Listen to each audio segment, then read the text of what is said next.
Hello, everyone. Welcome to Heroes of the Humblewood. This is a Patreon campaign. All the lovely people that you see here on the screen are our Patreons. Thank you so much for all of your support. Without their support and other Patreons that we have around the channel, the 1-shots, 2-shots, 3-shots marathons that we do would not be possible. If you'd like more information about what you can get for being a Patreon, you can use !Patreon in chat. We also have a YouTube. You can find all of our previous episodes of Humblewood, as well as our other campaigns over on our YouTube at Stelluna TV. You can use !YouTube in chat for that link as well. If you want to interact with the game, there's a couple of ways that you can do so. You can hang out in chat, lurk, shitpost, just have a good time, just sit in the shadows, and you will accumulate points that you can redeem for a blessing or a reroll to the player of your choice, which allows them to have advantage on their roll. Or if you would like to add an element of fate to the narrative, every $10 guarantees a draw from the deck of many things to the player of your choice. We are going to go around the table and tell me who you are, where we can find you, and who you're playing today. And we'll start with Matthew. Hey guys, I'm Matthew or B Street Holmes. You can find me either on Twitter or on Stella's Discord. I play Ratchet, who is a grumpy ranger who really just wants to go home now that they've been to the capital and finished what was their initial quest. Excellent. Thank you very much. We'll pop on over to a new face that we have at the table here. Igneal, hello. Hello, everybody. I am Igneal.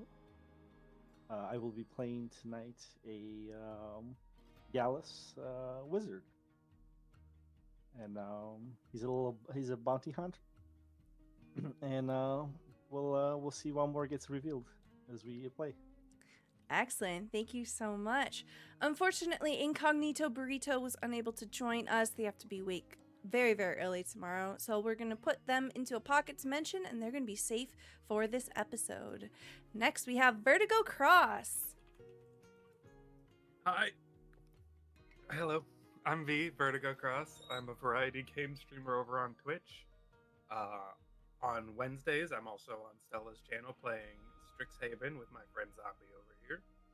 And for today, I am playing as Jack Hart, a unknown bandit bard who likes to hang out with the group, be the emotional core, one of the only healers, and just a good person.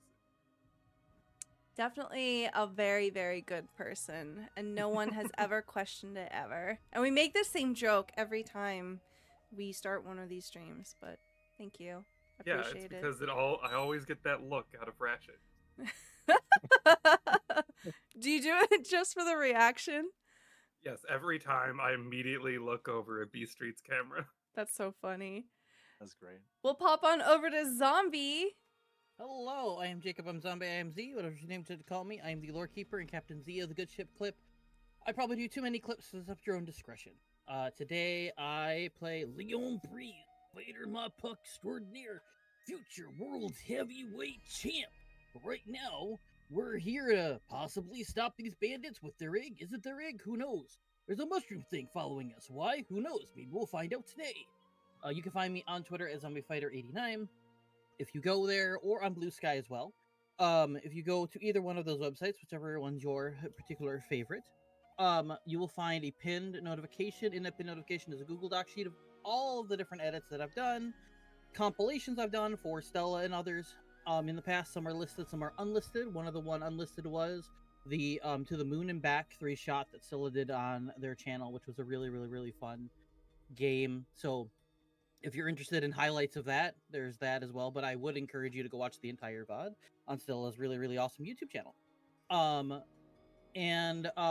As well, I have a little thing I'm going to throw in chat for a Twitch stream. I'm going to be part of Thursday. So on Thursday, I'm going to join JC Baggy and Tiny Gaming and a bunch of those cool people over there for a one-shot. It'll be Thursday. The time, right as of right now, is going to be 8 p.m. Eastern. So come and join us as well. If anything is updated, I will say more. I'll probably say promote this again at the end of the show and tomorrow as well. But it's gonna be a fun little one shot. I don't know exactly what the because I tried to look in the chat. I couldn't find exactly what module or whatever we're using, but we've just been taking random characters and just jumping from one, or taking a character and jumping from one little area to another almost. So it's been kind of a fun, like, if we get to play this month, this is what we're playing sort of thing. So Well, that's spicy. you're spicy. Excellent. Thank you very much. All right. To recap what happened last time, we had a bit of a wonky episode as we had a couple of people absent, and we found ourselves exploring the city. And upon exploring the city in the aftermath of this bandit attack, we encountered a couple of strange things. The strangest of things was essentially this very large egg that you found. Uncertain of why it was here, who put it here, and also this very unusual mushroom being that started to follow you around and threw up a small map, ? You essentially divined that, yes, the bandits must have left them here, snuck them into the city while they were taking everything else out. Determined to return to sender, our crew made their way into the forest. But we open instead, not in the forest, where combat is about to begin, but instead in the city.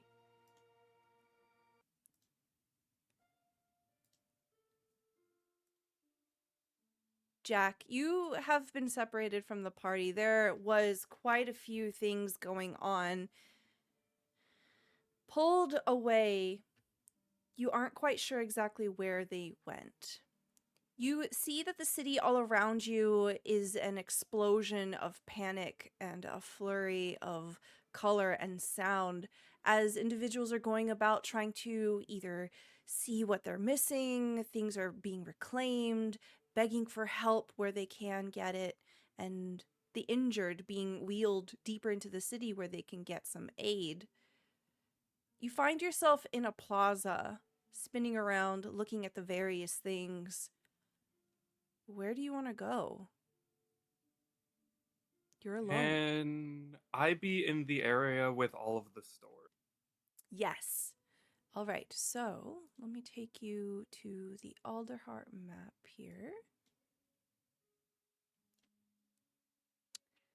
Put that on the stream. Don't worry about the combat turn order on the side of the Yeah, screen. I'm going to be constantly worried. All right, so you are here up in the Bright Markets. You look around and you see that most of this area has been unaffected, that there are sleepy people kind of milling about, trying to do what they can to provide whatever supplies they can offer to the lower parts of Alderheart that were more affected by the bandits here. Among them, you see the stores that are available. One of them is Eliza's shop, but the door is closed and the lights are off. Eliza does not seem to be there. To start, I would like to have Jack coming out from a specific store. Okay. An emporium called the Heart of the Woods. Okay. As you're coming out of it. Yes, I would like to leave what happens there as something we reveal later. Okay. What do we But see on Jack's face as she's stepping out?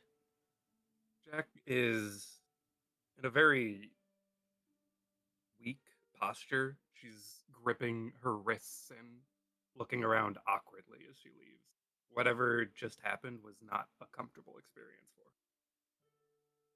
No one stops to look or console you as they're rushing about. Can I get a perception check from you? Yeah, I got eyes. You got eyes, you got ears. 11. Okay. It's hard to make out the finer details as groups of people are milling about, but you hear something to the effect of wagons being brought towards the western gate, that there are individuals gathering to try to offer supplies. Something about a giant rock. Jack, seeing that Eliza's store is closed and not really knowing where the rest of the party is going to head over to the western gate just to do something and feel better. Okay. You find that it takes quite a bit of time to make your way down the various boughs of the tree here. The large elevator, essentially, that works on a rope and pulley system that goes up and down the central trunk of Alderheart, it is heavily occupied. You can see wounded people being carted in.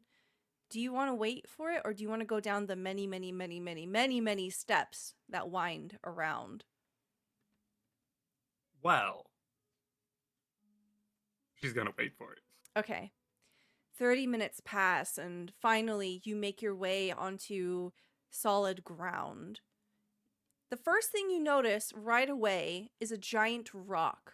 It seems to be mostly concealed inside of a bush, but sitting on top of it, which draws your attention, is someone familiar that you should definitely look at the art for, because Uh-oh. Everyone's about to be cute bombed. where's the button? I should just set up a macro. Where's the cute button? There you go.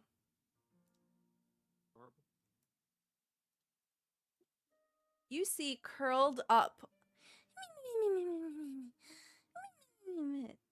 catnapping is the unmistakable form of Eliza.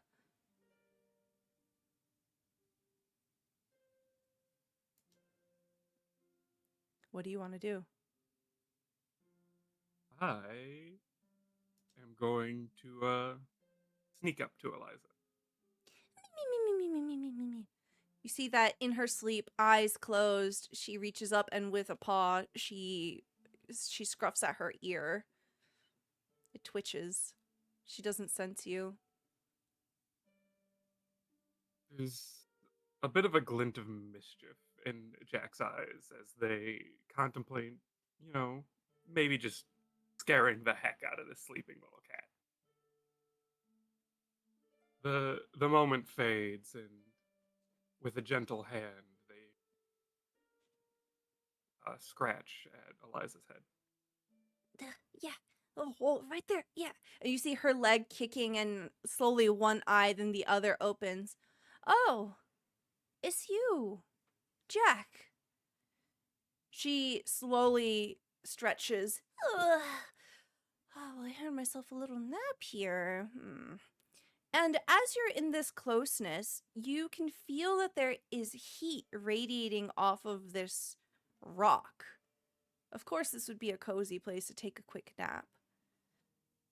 Eliza just sort of maneuvers to sit on her rump, and she looks at you. Are the others back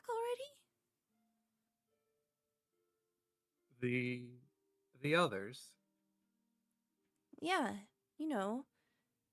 Ratchet and Leon, Hubert. They went into the forest. There was a treasure map?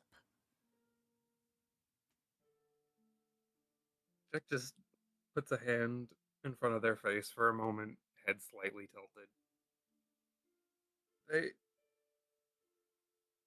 In the middle of an emergency, they followed after a treasure map? Oh, perhaps I should have elaborated. It's not just any treasure map. It's a map of treasure that leads to the bandit camp. I think they're following a trail. Yeah? You see her ears sort of flatten a bit as she leans back. They went into the forest. Jack is just fully cradling their head right now. Are you okay? Why would they go to the bandit camp alone? We just agreed to not go to the bandit camp. Well, there was this strange mushroom creature, and it had these beady black eyes. Listen, I wouldn't take it out on them. There's a lot going on, and a lot of people need help. A lot of people need answers. Just, what's with the rock? Eliza just starts sneezing uncontrollably. It's an egg. Again, there's just this look of what have they been doing? Why?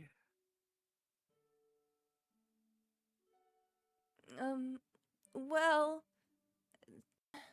they're probably not that far if you want to try to catch up with them. In fact, and she proudly scrounges around in her fanny pack and she pulls out a piece of parchment and a quill. She starts scribbling.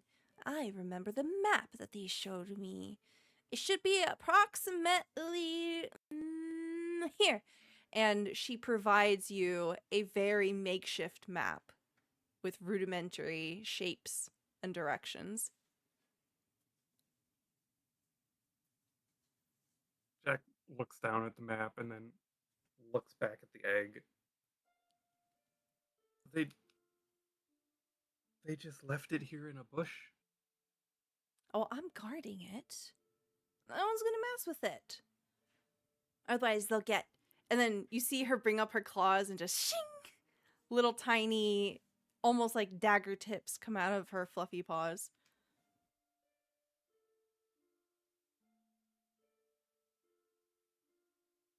Well, at least it's well protected. Yeah. I'll be okay. There's a lot of guards around here, and she sort of gestures at the various people who are around the area. It'll be fine. They just wanted to leave it here on the edge of the city just in case it explodes or hatches. I think there was a theory that it might turn into a dragon. Jack had started taking steps to follow the map, but at the word dragon, she immediately pauses, one paw in the air, and mechanically turns around. It'll be fine. I'll be right here. And I know how to scream for help. I'll make sure if it's a dragon, it doesn't get hurt.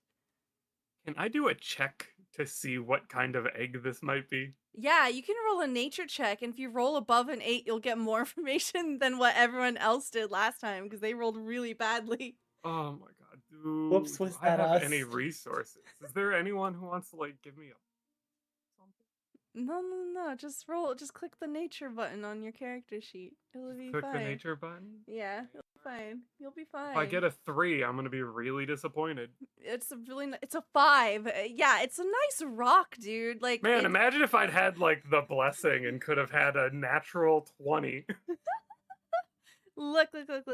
It's a really nice warm rock, okay? Alright, you know what? I'm going to use my own personal natural 20 on this. Alright, you blow your nat 20. Make sure you update the sheet. Okay, as you're exploring this rock, you're putting your paws on it and you're trying to get a sense of it. It is warm. You get the sense that whatever it is inside, it is not a fish and it is not a lizard. But you've never seen an egg of this size, of this shape, of this color. I can't remember what the fuck this egg looks like, but I'm just gonna say that it's like cream with like green dots or something, because it's been so long since our last episode. But you don't know what kind of egg this is. It must be a warm-blooded creature. It is. Are dragons warm-blooded? I think some of them are, some of them aren't. Okay, so it doesn't help. No, it doesn't. But I will tell you that with that natural 20, you know this egg is nowhere near hatching. It'll probably take a month.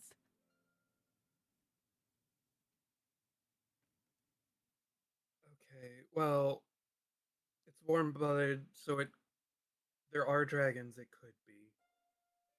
But we have plenty of time. Just please don't do something to make it hatch faster. I won't. I promise. Maybe don't sleep on it and warm it with your fur. Ugh. You see her roll off and you hear a tsh as she falls into the bush and just disappears. And then she slowly wriggles out from the bush, pulling leaves from her fur. All right, I'll just sit here. And she sits on the ground. I give her my charlatan's die to play with while she waits. She does the cat thing where she doesn't push it like this. She like kind of hooks and just starts batting it around. Like she's trying to catch a fish in the water. Yeah.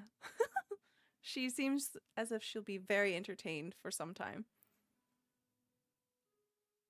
And with that, I will attempt to follow whatever this map is.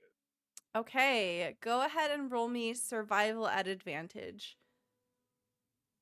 17. Very good. Igneal, can I also get you to roll me survival with advantage? Let's see who arrives first.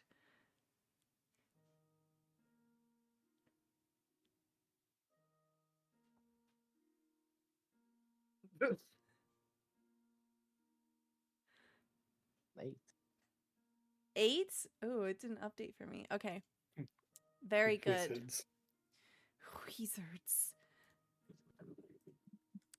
All right. So, we see the screen fade to black and open instead.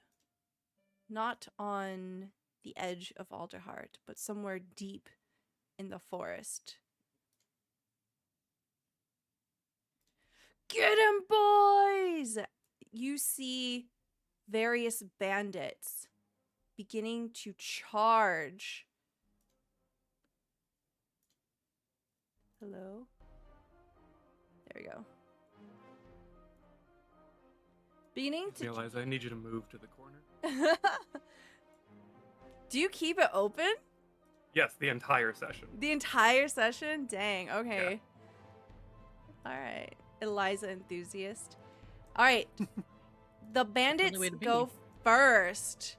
They begin to rush towards the mushroom creature that has no arms, no hands. It is essentially a stalk, feet, a big billowing red cap with white dots, and then these saucers for eyes, and this very small mouth with hooked teeth as it goes. You see, first, this Mapok bandit will jump down. Huh! And as he jumps down, he pulls out a short sword and runs forward and attempts to strike. A 5 is a miss. You see, rushing forward is a companion. 22 is a hit. Does 2 slashing damage. You see him bring up a rusty short sword. Yeah! And it slices across the wooden stalk of this mushroom creature.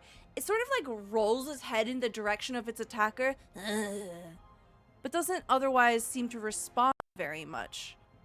You see this bandit here move over and begin to pull out a short bow. Draws back. It disappears somewhere into the bush here. This one will also move forward and do the same thing. Short bow. Rolled a 9. Another miss. It hits the side of this palisade here. Next in the turn order. Ooh, I need to move the turn order. There we go. Next in the turn order is this mushroom thing. And you see... We all lost to the NPCs. I know, this is great. You see, it stretches up where its bulbous body, it kind of elongates for a moment, and then as it slams down, this wash of spores comes from the underneath the pillowy part of the mushroom top. And as it does this, I'm going to need to roll a con save here. 15. It seems to try to target the one that hit him, and you see that the bandit begins to freak out. Oh, not again, not again. He drops his short sword as he begins to try to pat himself down, trying to brush all the blowing the spores away from his face. He did not seem to like that whatsoever. And then as he's busy doing that, you see that this mushroom creature lifts his head back, boom, and slams it forward for 12, which is a hit. Wow. It literally just kills him. you hear a Are you guys sickening, even needed here? sickening crack as the Mopok it falls down with a thump and doesn't even twitch. All right, Ratchet, it's now your turn. All right. I'm going to. Oh, I have to move to be able to see.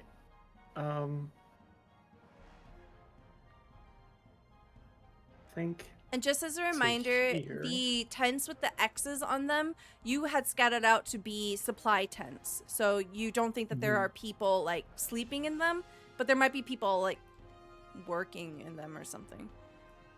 Thank you for the refresher, because I was like, I know those meant something. Yeah. Ratchet's like, those are the tents we light on fire.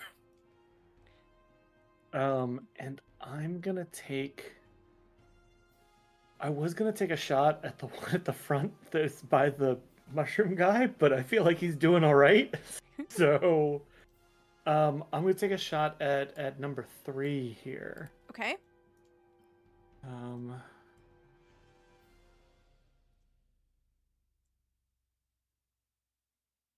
That is a 16 That is absolutely a hit. and 10 damage. Tell me what this looks like. I think he's focused on the mushroom guy, and this just kind of nips past the ear of number 4 to hit him. Yeah, there's a whistling as the arrow cuts through the air. Make sure you take 1 out of your 99 arrow trove. We have a running joke. That's short. That's shorting him a lot. Not so much joke. It's a running joke that you have so many arrows. Oh my god. I'm down to 154 now. Oh my god. Okay. That's only 154 rounds of combat. Yeah. It punctures the back of this bandit and they fall almost soundlessly. You hear the individual standing next to him turn his head and he barks, "We need help out here!" Anything else for your turn? That is going to be all. Okay. The Gerbine in front of you, noticing this arrow whiz past them, turns their head around and they focus on you. They drop this bucket that they're holding, and you see, with great dexterity, they pull out 2 knives. They bounce towards you, and they have a multi-attack. 8 and a 6. No. No. 15. They try to do a slice, an X attack towards you, and you easily dive out of the way.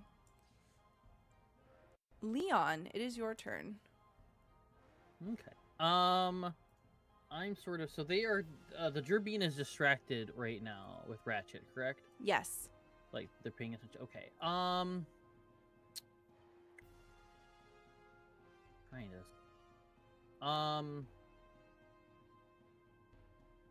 I was gonna try and, like, sneak over behind this crate and maybe do, like, a sneak attack from the crate. But I don't know, like,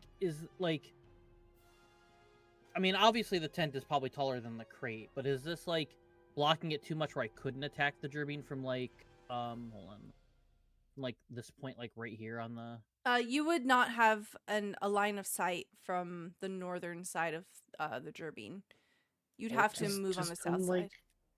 Just Yeah, come yeah. down to the south side and just suplex the Gerbine. Yeah, okay, that's fine. All right, then we're gonna go with another plan. I'm gonna go ahead and come from distracted. So we'll just say that the Gerbine, I'm seeing behind the Gerbine, so the Virgin or right behind it.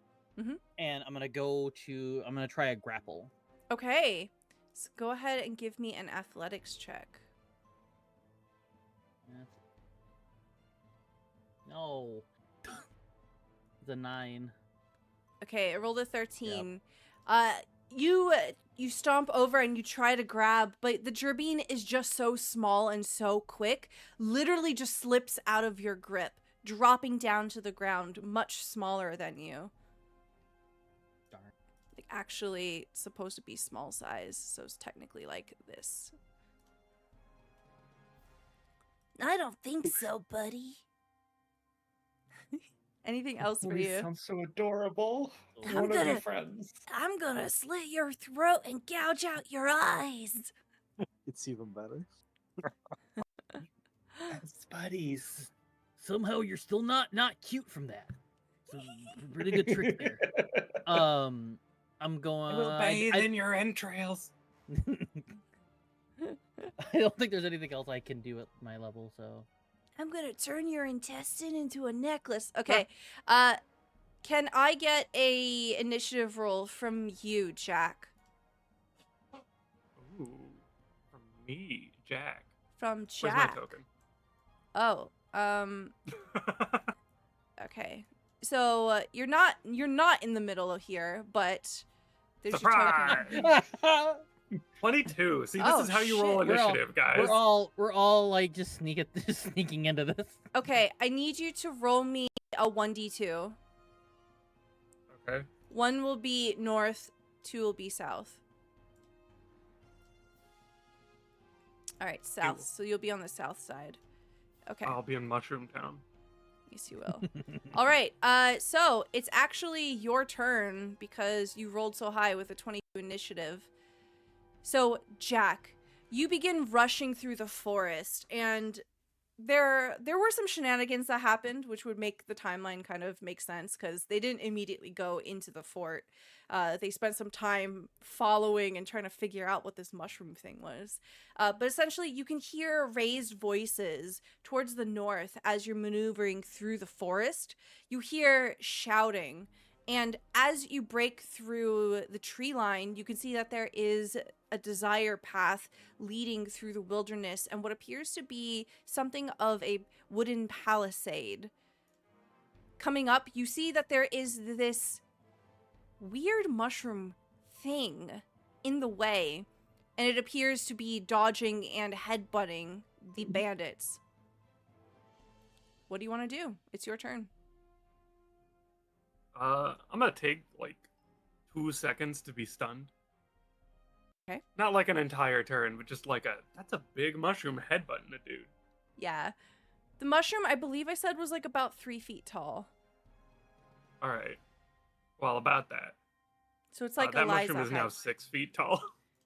Oh my god. Okay. It has to make a con save. No, or is it resisting? It To be doesn't. bigger? It doesn't know you, but Okay. it failed, so it works. Bigger no matter what, baby. Mhm. Oh god.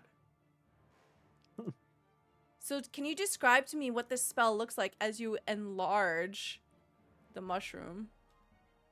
So, Jack sees the mushroom. He was told about a mushroom, and it's pretty clearly fighting and winning against these bandits. So she starts readying her music, her tail and her body swaying as the bells and chimes along her fur start to ring out. And unlike the normal deep rum of drums that start to come from this, there's a sprinkle of magic that flicks off of her tail and starts to dust over the mushroom. You're muted. You see, as this mushroom swells in size, the raccoons, the Mawpox begin to stagger backwards. Oh, no, no! And you just hear a coming from this mushroom being as it looks down on the bandits in front of it. What else do you want to do on your turn? Really hope this doesn't come back to bite me. I'm gonna try to see if I can squeeze past this mushroom, like over here. Yeah, definitely. You can scurry between its legs and everything. Okay. And that'll be my turn. Okay, it is the bandit's turn. You see that this individual here, they seem to hesitate for a moment and then they slash forward. That is a natural 1. They drop the short sword and then they immediately start to run. Oh. The mushroom person swings their head back. 21. Jesus Christ. Okay. Add a 1d4 to whatever it's doing. You did it again. You see, as this mushroom being is trying, as this the bandit is trying to escape, the the mushroom being just slams its head into the back of its head and it falls over, just absolutely fucking dead. This bandit Like here, super dead, because it also got plus 1d4. yeah, this bandit you talk about a here massive headbutt. looks over at you, Jack, and will try to shoot you with the bow. Wow, nice. That's a crit. You take 6 piercing damage Owie. as it... Well, I have to do... How do you concentration checks work? So just make a constitution save, and you have to roll a 10 or higher. That's a 3. Oh, mushroom swings down. Boo, boo, boo. I think we had a big mushroom for a second. Yeah. So as he does that, he says, "We need help now!" You hear rustling towards the northern side of the camp as from the bush, there's 1. There's 2. Oh, you can't see it. Okay, nice. That means that one has advantage. I refund my... This bandit here will attempt to stab Ratchet in the back with a natural 1. That's a fail. They fumble coming out of the bush and they stumble quite a bit. And then from this direction here in the shadows, there is a secret arrow. This will be at advantage at Leon. Does a 15 hit you? 15? Let me recheck. Yes. Okay. So you will take 6 piercing damage as there is an arrow that bursts out from the shadows there between the 2 tents. And then you see stumbling from the darkness on this side is another bandit. And they will also try to shoot you, but this one is not at advantage. Where are you? 11. They miss. The arrow goes a little too wide. Okay. It is the mushroom's turn. The mushroom will move forward. And you see that it leans over and begins to try to eat one of the corpses here. Oh. Great. It starts with a boot. It's going to take a really long time. Ratchet, it's your turn. Mushrooms are part of If the it hadn't decomposition shrunk- cycle of the forest. That Yeah, makes sense. it's Would, the circle of life. would it have taken less time if it was still giant? Oh yeah, absolutely. It would have cut. Yeah, Like, would've just swallowed one it. bite, just one bite. All right. I am going to use my bonus action to cast Zephyr Strike. Oh, that's not the thing I needed it to do. Text. Okay. Which means I don't trigger attacks of opportunity, so I'm gonna move out of there. Okay. And then I think I'm gonna number 5 has proven himself incompetent. I'm gonna take a shot at I'm number not 7. scared of you. Okay. That is a 13 That is a and hit 12 damage. at number 7. Mhm. Thump. Thump, thump. Just knock him backwards over that crate behind him. Excellent. And that is bonus move action. Okay. It is now the Gerbeen's turn. The Gerbeen tries to swipe at Ratchet here as he moves out of the way, but it effectively is not fast enough, and will then instead turn its attention onto you, Leon, with the double dagger attack. A 10, a 20. The 10 misses, the 20 hits. You take 5 piercing damage as its backswing catches you on the arm, and you start bleeding profusely from it. Ow. Gotcha. I'm Quick, gonna eat them in your revenge. ears. Eat them in revenge. Come on, boys. And you hear sorry, I have to make them smaller. They're so little. Okay. You see from the tents. Get 'em, boys. 3 more Gerbeens come out. One comes out here and then rushes up behind you, Ratchet, and will attempt to attack you. Dagger. Oh my god. Wow. Goodbye, Ratchet. It was Yeah, nice those knowing are gonna you. hit. Oh, man. Wow. Okay, so that's gonna be okay. There's 3 piercing damage on the first attack, and then on the crit that hits you, it's 6 damage. So it's gonna be 9 damage total as they come up behind you and get you across the Not back. Too bad. Yeah, that's not that. That could have been way worse. It could have been way worse. Yeah. Yeah. Oh. Yeah. This Gerbeen hops out, moves over towards the mushroom being, and says, "Oh man, I'm sick of your face." That's a natural It's 20. definitely sick of its Oh my face. god. No. Oh. Okay, No! so that's a crit that hits for 9. Ooh, that was a big chunk, and then 5, which is very strong.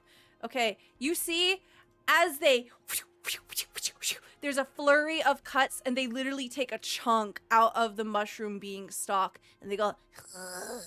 The drool comes dripping out of their fanged mouth as they turn around to look at the Gerbeen.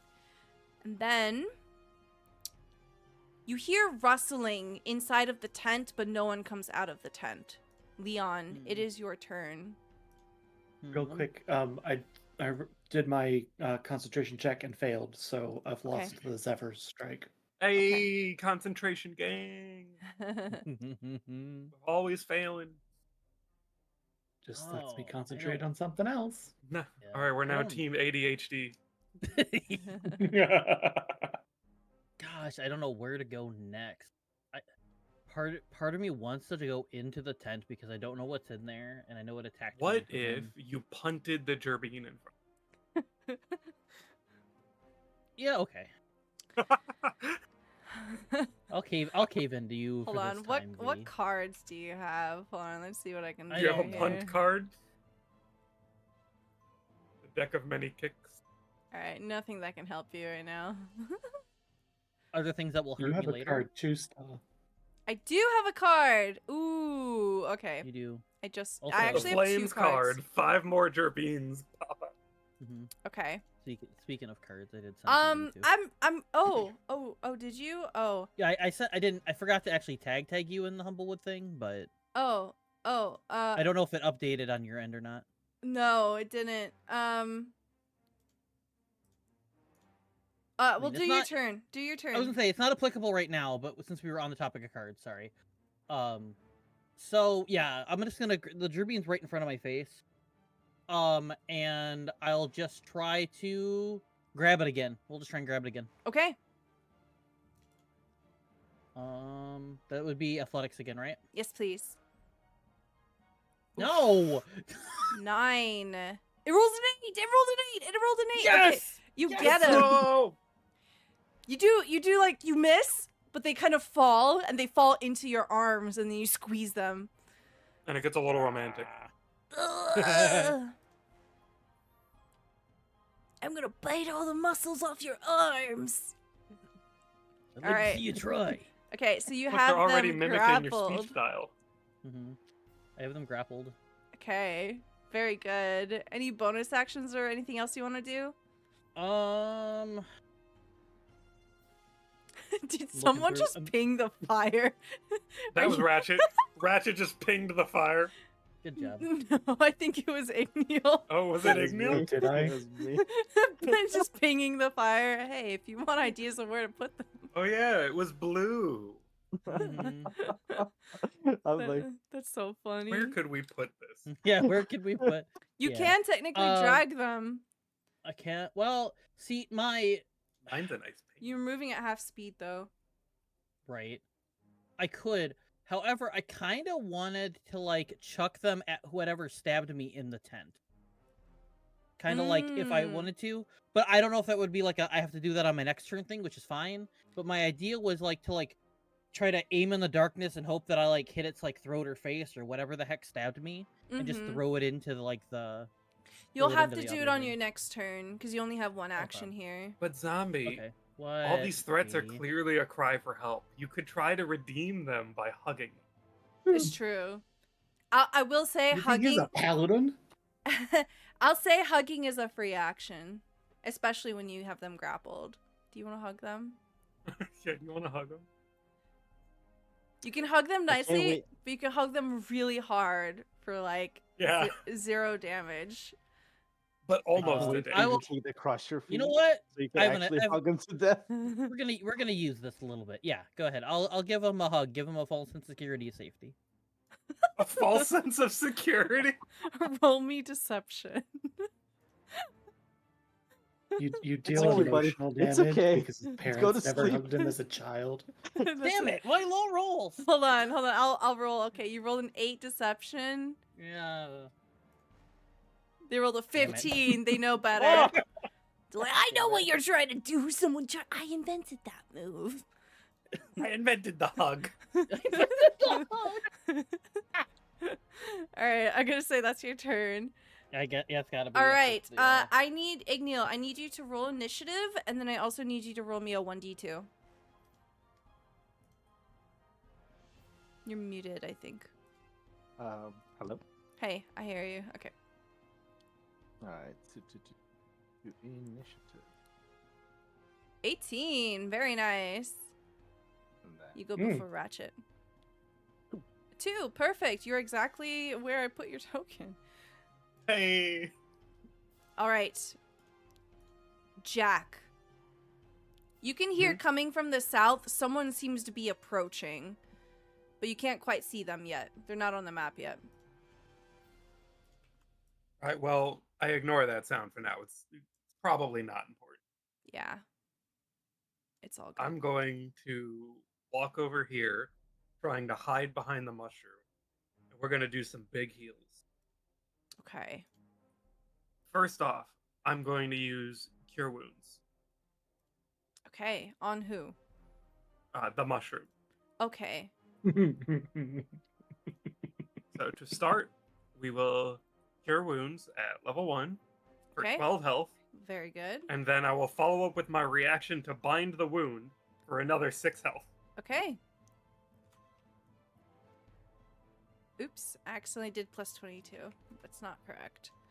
Okay. Tell me what this looks like as you bring them essentially back to full health. And what the spell looks like. This is a pretty big heal. It's So, very, I- very big. I think the like grass just starts to shimmer, almost like there is a breeze flowing around Jack, and it starts to almost dance to the music of her movement. And as light starts to emanate from the foliage around her, it starts to coalesce inside the mushroom, repairing its wounds. You hear a it gurgles as you do this magic to restore it. and it turns its eyes onto you, and you see those saucer, soulless eyes kind of squint a little bit, as if it were smiling. Hey, please don't eat me. Eat that thing. Okay. I think that's your turn. Yep, that was also my reaction. Okay, very good. Okay, it is now the bandit's turn. This individual here, seeing you cast all that magic, will move back and attempt to shoot you again. Stop. That's pain. Pain, that's 21. Oh my god. You take Oh 5 my God. piercing damage. I need someone to stop this from happening to me. Doing. And then the arrow cuts through the air and solidly lands in your thigh. It is painful. You feel the pain shoot through your body like electricity. Up here, this bandit rushes forward and tries to hit you with a short sword. That's a 19. Whom's to the U? The U is our dear Leon. Leon Breeze, please take 7 slashing damage No. as they come up and they slash you across the arm. Let go of Steve! Okay. Only I can hug Steve. From the shadows here, you can hear, actually you would be, from your angle, you would literally be able to see them. How do I reveal? Let's just reveal this whole thing.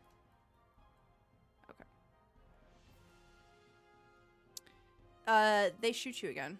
This time it is not an advantage. 14. That's a hit.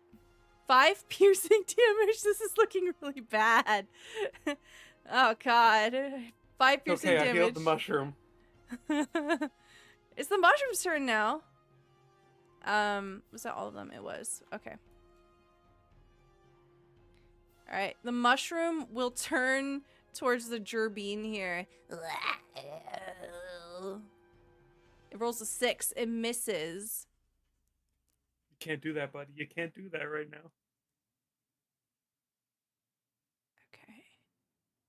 It will... If only there was some kind of, like, divination wizard nearby who could... You see it misses and it leaves an imprint of the rim of the mushroom head here in the ground where it would have hit, but the gerbine had dived out of the way. It will attempt to use its spores while it's down there. Constitution saving throw 10. It fails. You see as the spores come washing down on this gerbine. No! The spores land in a blanket on it, and they appear to fall to the ground, and they are stunned. So, we see on the screen several hours ago. Scroll up.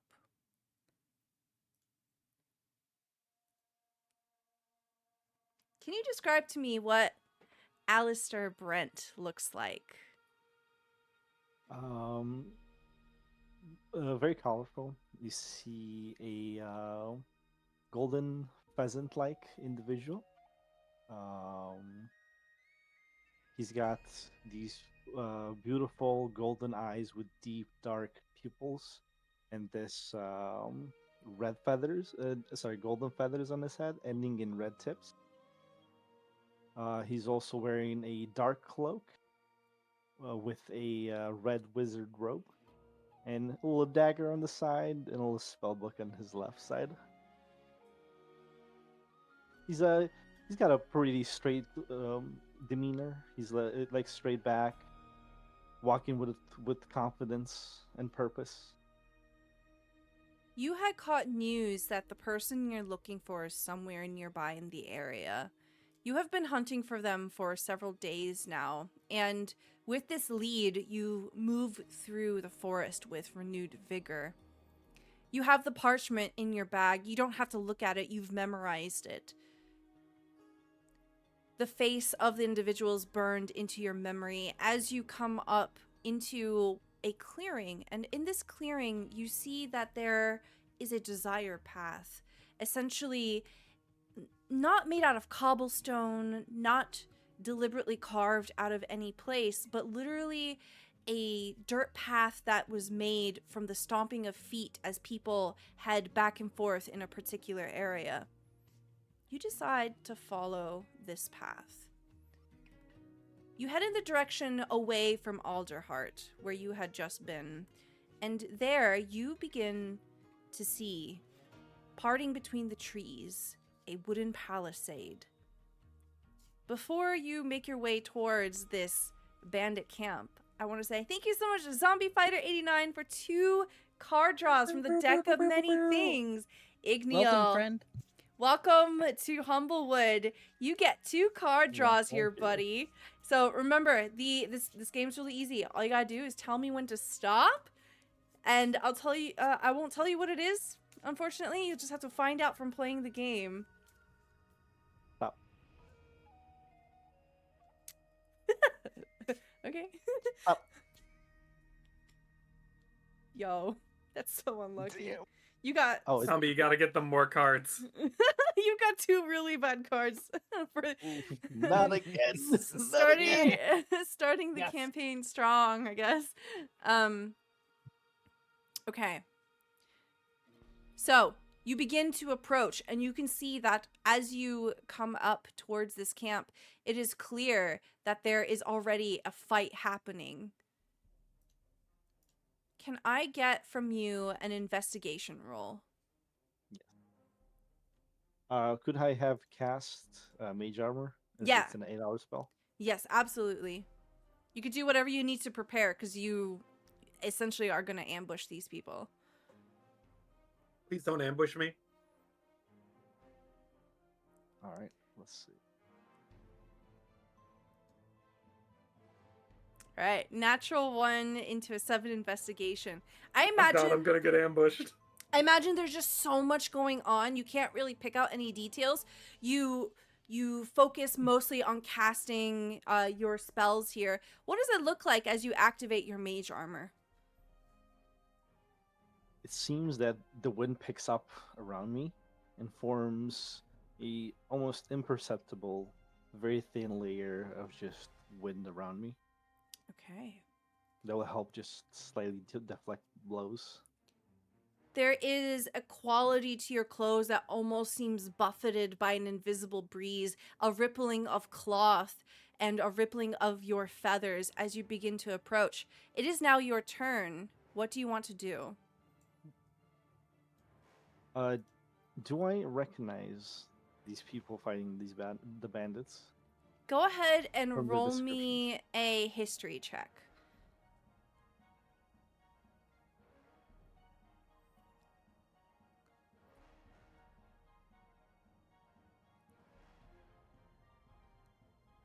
$17. Okay. So, scanning over these people, you don't know any of these people individually, but it is really clear that some of these individuals are people that are from Alderheart, and some of them are bandits. The bandits are wearing this makeshift armor, and they have these rusty tools. The other people here, they appear to be adventurers. Their stuff is better maintained. They have an air of mystery to them. And they seem to be accompanying this strange mushroom thing that you've never seen before. Oh my. Seems that you all could use a hand over here. You're, a lot of you are bleeding pretty badly. He says as he casually walks and makes his way to the left of the tent. Okay. As he looks Careful, people over, get shot over there. as he looks over at the Bandit and Jerbine. Let me make sure this is within a cone. Oh yeah. Cone. 15. The cone would not get. Okay. See. Okay. Ah, yes. Wizard bullshit. We'll do these two. This guy looks paralyzed, right? This one here, yeah, you can see them twitching on the ground. Something is affecting them. You're not quite sure what. Okay. Da, da, da, da, da.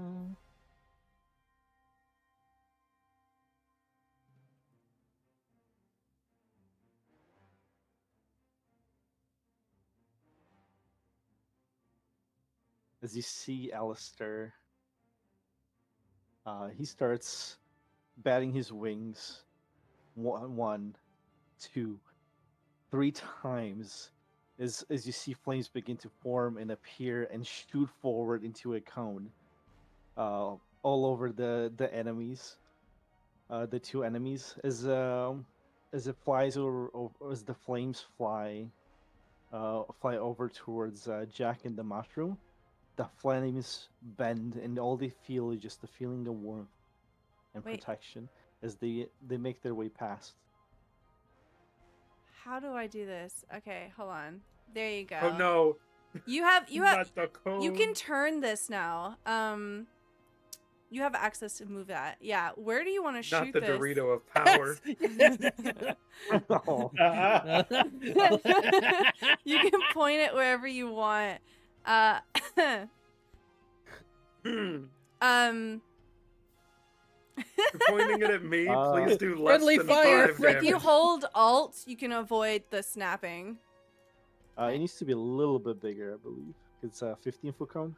Okay. You would It's do 15 feet long, but not wide. Ah, yes, I see.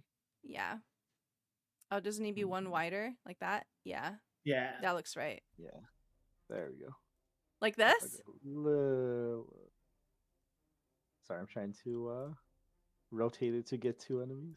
Hold on. Oh, Jack, you're in the way. Fuck, dude. What? I can't It's step alright. in through It's my fine hold if on, we lose hold our on. card. Oh my god. How do you rotate and roll 20? I can't remember, brother man. Does it work with Q and E? No. No.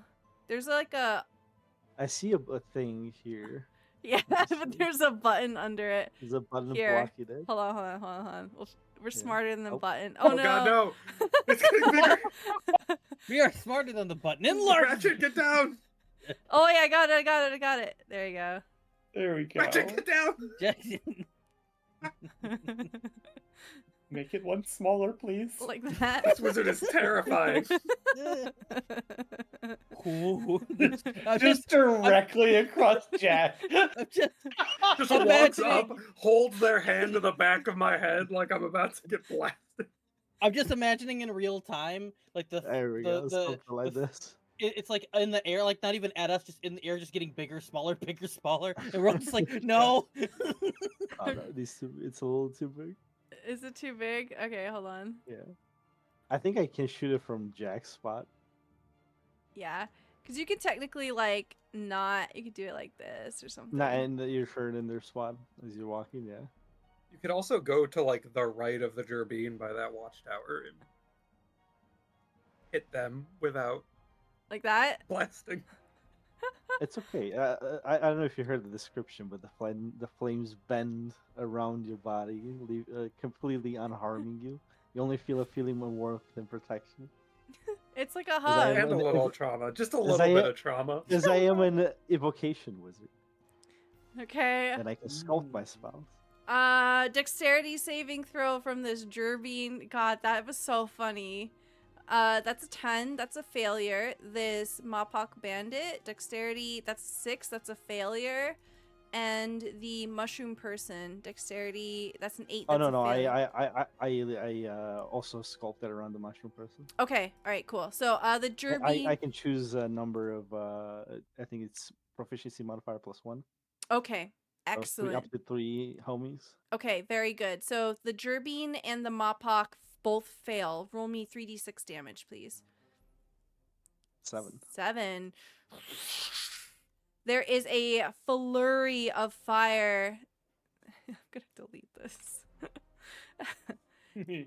As it just erupts out and explodes, just wrapping around the bandits here. There are cries of pain as they recoil, fear in their eyes. Let me have a quick look at this. Okay, they're still stunned. You see that this Gerbine just is watching with fear in their eyes, unable to dodge, immediately failing. Absolutely. What else do you want to do? So it's, I was started here, I believe 5, 10, 15, 20, 25. I'll step back in here, get a little cover from the side from some of these. Okay. Very good. Ratchet, it is your turn. I You think hear it's the- screaming and fire. Actually, Yes. how tall is this palisade? This will go up about 15 feet. Perfect. I can bonus action flap my wings and jump into the sky, half my movement speed, as I will jump on this palace on top of here. Okay. We love bonus action jumps here. Wow. Yep. Yeah. All right, Ratchet, Now it is now your turn. So I think this gout of flames that's just sprayed forward probably catches both my and like the Gerbine right next to me, both of our attention as we're like, the fuck? Yeah, you both look at each other like, did you just see that? Ratchet has a history with fire. Hold on, let me put on the sad song. And his there's a note of alarm as he sees this, and then his face kind of falls into resolute, and he's clearly packing something away in his head. He turns his face back to the Gerbine and he says, I'm sorry. Nobody deserves this. And he's going to cast Entangle. And he is going to put a 20-foot cube of plant growth across a Mapok, a Gerbine, and the fire. Oh my god. That's, Nobody deserves this, but also suffer. that's terrifying. Hold on, I've got to have a... Oh, it's a circle. All right, pull back the Dorito, make it a square. Like that.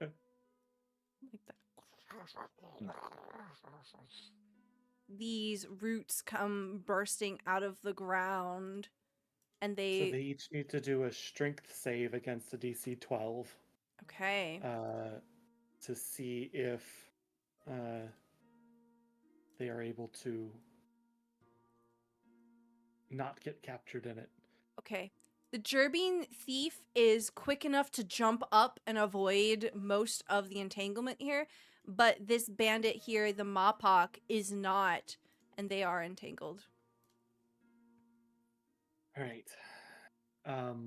That is, unlike a lot of my spells, a full action, not a bonus action.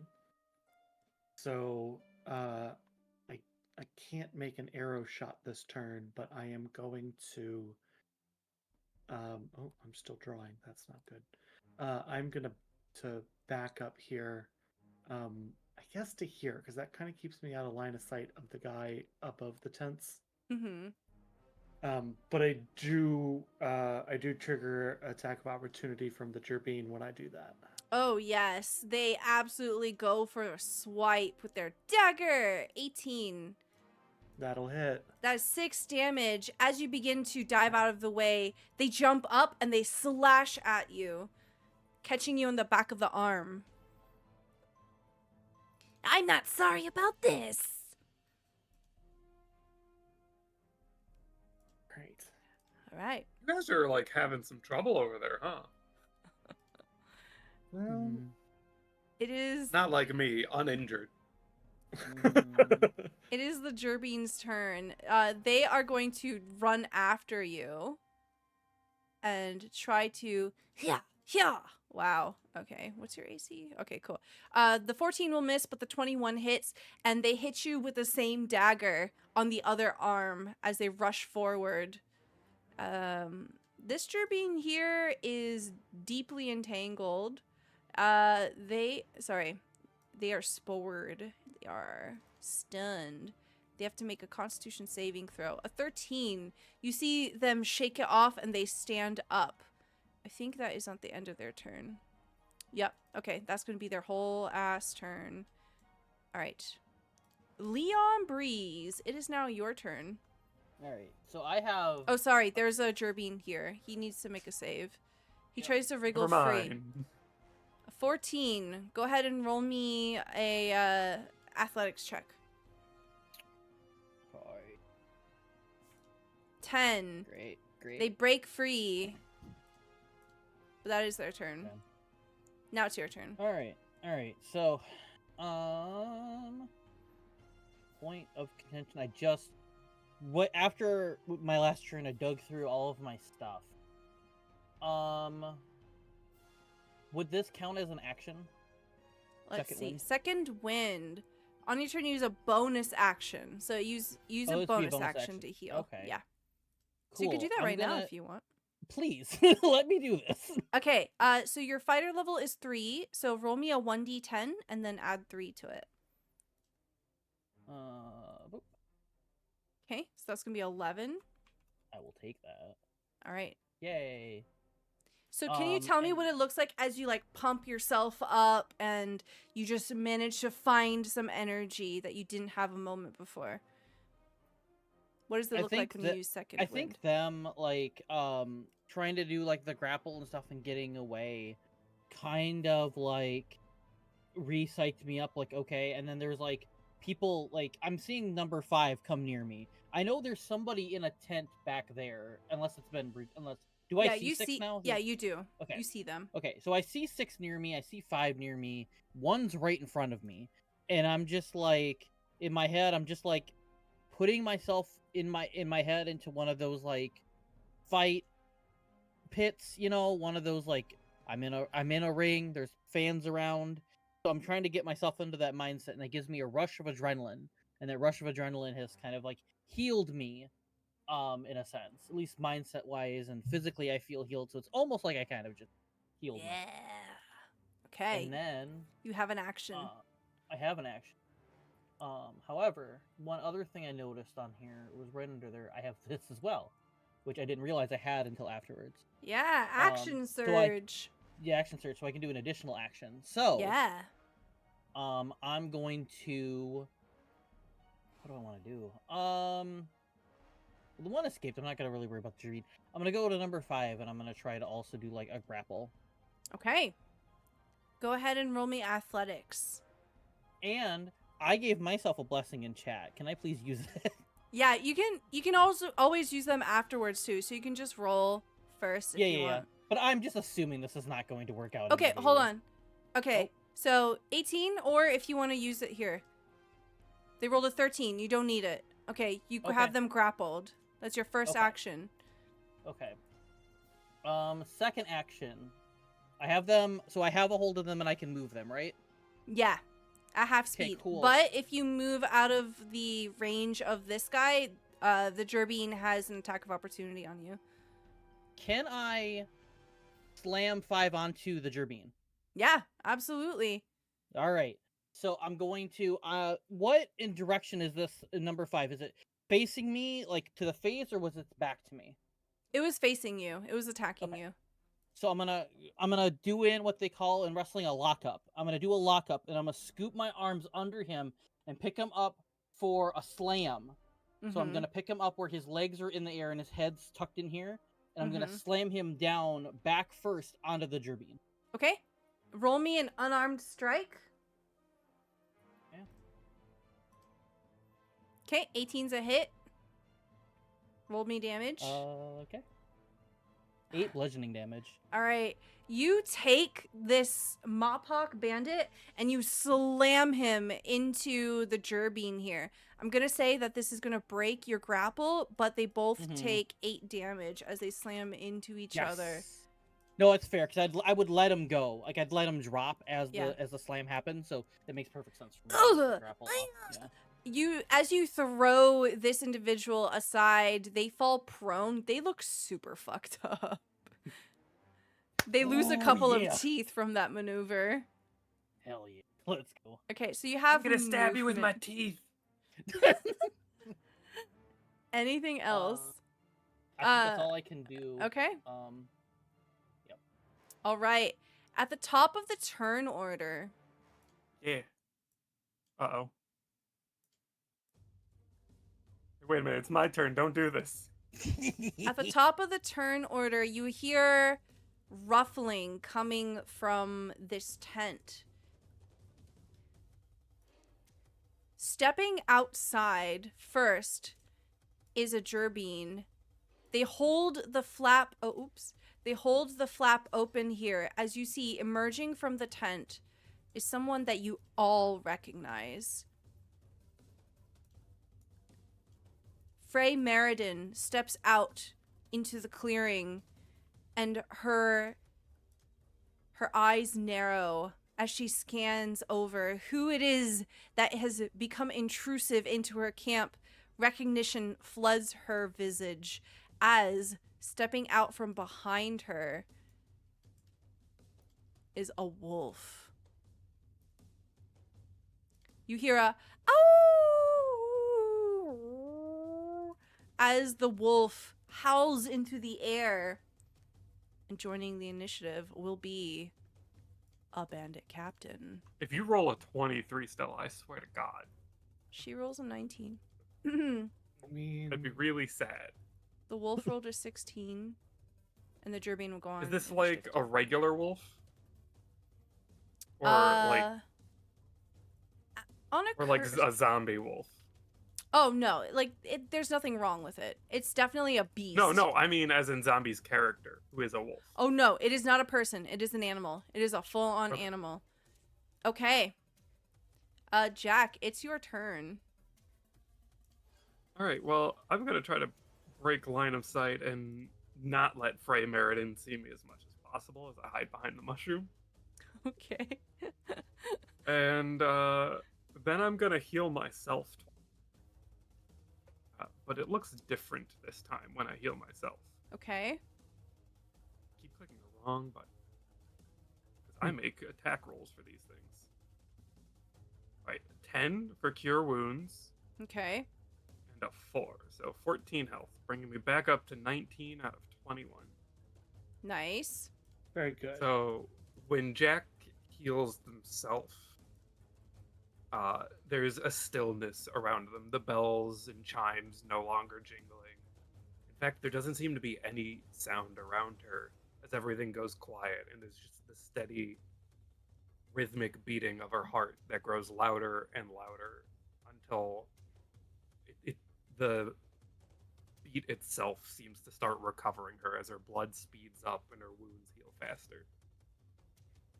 Oh, very cool. Also, this is what Frey Meriden looks like, in case you forgot. Hold on, I'm gonna put that right next to Eliza.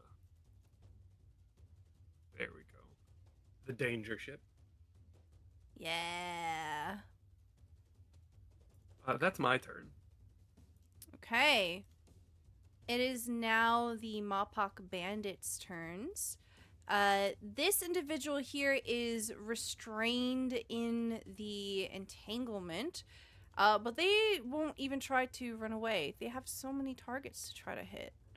1, 2, 3, 4, 5. Okay.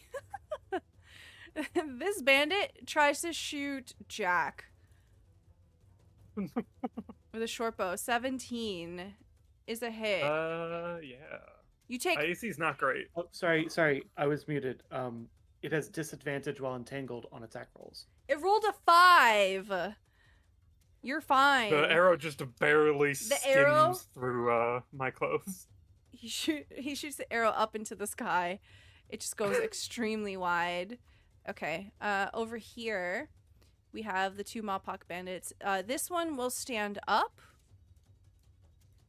And where did your character sheet go? There you go. Okay. It will stand up and it will try to hit Leon. But why? 14. That's a hit. You take 2 slashing damage as they take out their sword and shing! The bandit behind them is going to try to shoot you. Boing! The arrow goes extremely wide with a 10. It is now Frey Merridin's turn.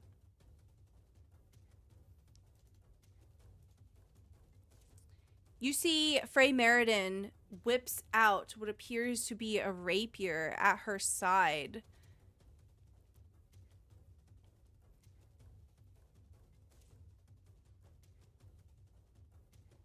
Who's she gonna go for? Ratchet's the easy answer, but 1, 2, 3, 4. Okay. She turns her sights onto the mushroom being, and you hear her say with a snarl, I told you to get rid of that thing. And she scurries forward to the Myconid and will attempt to strike. She has a multi-attack here. What a multi-attacks. I want a multi-attack. She makes 1, 2 attacks. The 16 hits, 7 piercing damage. As she stabs it straight through the wooden stalk of this creature, it goes, ow. And then it... Wait, did it just say ow? I don't know. Maybe. It's learning.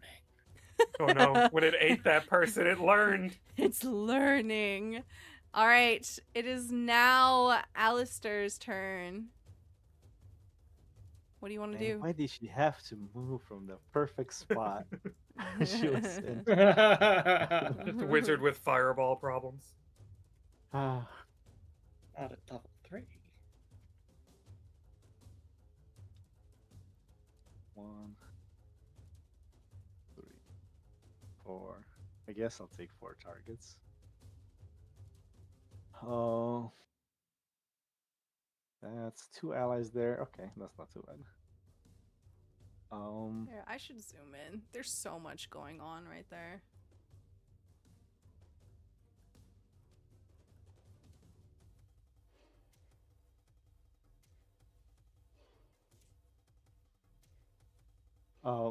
You see Alistair as he points forward, right on the spot right here. And switch to the tool. There you go. Right on the spot there. As you see a white light slowly begin to coalesce it, and it's like lightning kind of mixing around, and then it just explodes in the biggest boom, like thunders all over the place. For Jack and the mushroom person, all of a sudden, right before it detonates, you lose all ability to hear. Is all sound around you gets sculpted away to protectively block you from this thunder damage, which is essentially sonic damage. Ooh. Happening as I cast Shatter. Ooh, hold on. I've got wizard bullshit.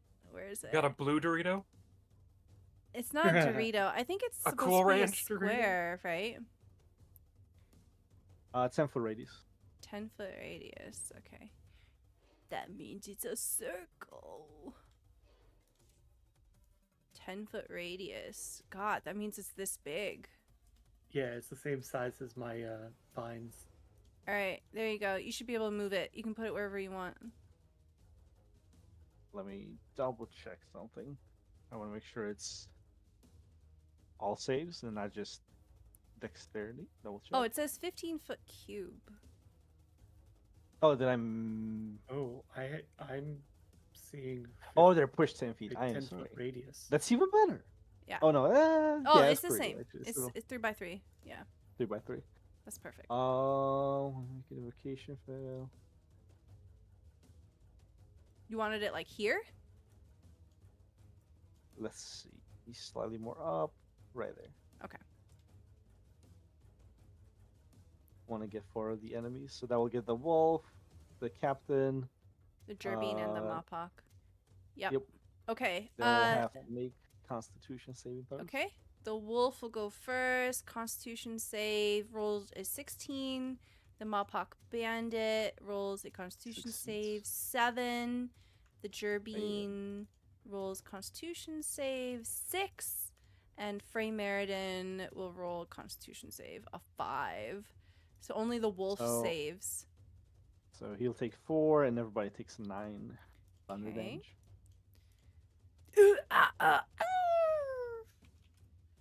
Yeah.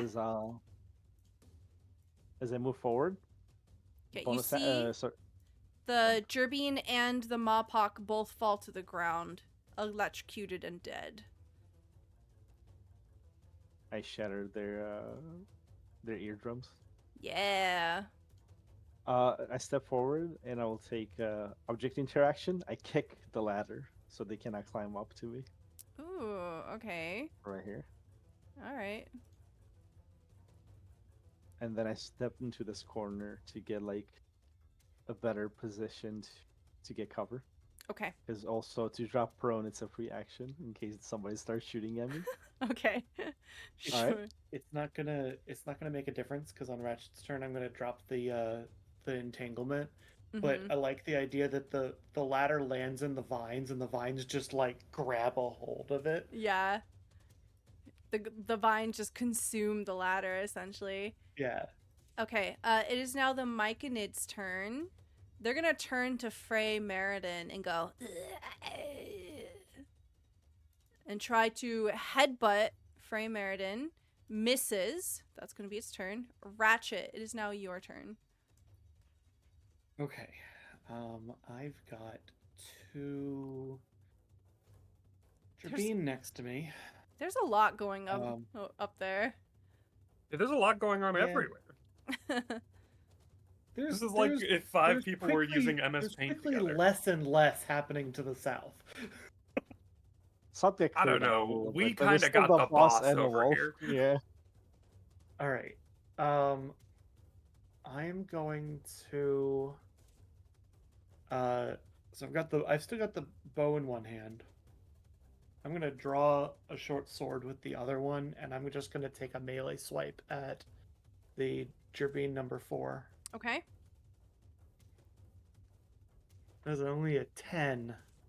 That is unfortunately a miss as they dive out of the way. Sorry if you start hearing my cat meowing. He's recently started doing this thing where he tries to put me to bed and he'll just meow at me until I lay down. So I apologize in advance. All right, look, just replace the wolf with like a big tiger or something and ambience. I will end the entangle. Okay. Because it's not holding anybody in place anymore. I can't afford to make I can't afford to move, because if I do a move, here's what I'll do. I will take a 5-foot step here, so at least I can't be flanked easily. Okay. Alright, that's the end of my turn. Okay. It is the wolf's turn.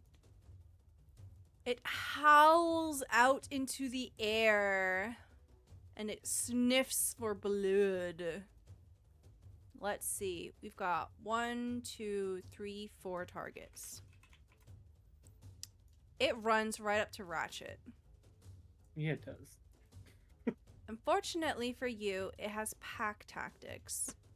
Uh-oh. It's adjacent to an ally, yep. It rolled double 10s though. That's amazing. That doesn't hit me. It doesn't hit you. Wait, what if we add them together? Tactics. Well, then it would hit, but that's not how the game played. You Stop giving her slowly ideas. and carefully maneuver around the Gerbine bandits here, and as you do, in the corner of your eye, you see the wolf coming at the same time, and you manage to dodge, diving out of the way as the wolf comes up and tries to snap at you. That will be the end of its turn, though. But it's now the Gerbean's turns. Okay. We'll start with this one here, number 1. That Gerbean will try to take a swipe at you, multi-attack. Yeah.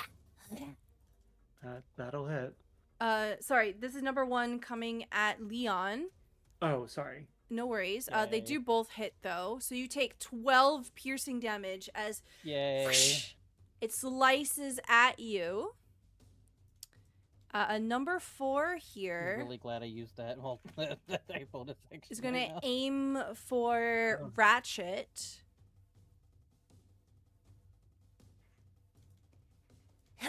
Yeah. I believe both of those will hit. Yes. Yep, meets beats. 21 hits, 15 hits. For 3 piercing and 5 piercing, you take 8 damage as...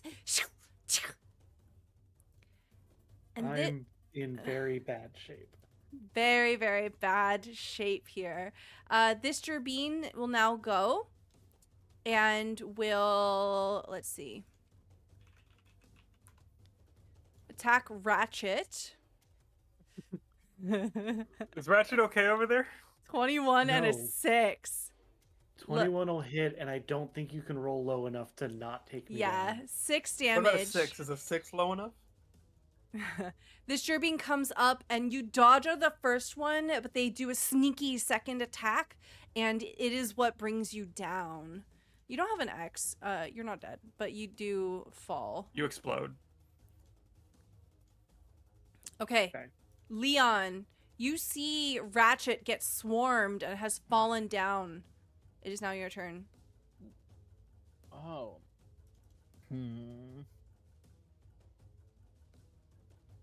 I move, I have an attack opportunity, yeah? If you wanted to You move, could move here, 1 to the left and be fine. yeah, because you're still in range of them. Basically, you're not leaving their range, so you can do that if you want. As long as you don't exit the squares adjacent to them, you're fine. Yeah. Yeah. Did you want to move there? Oh,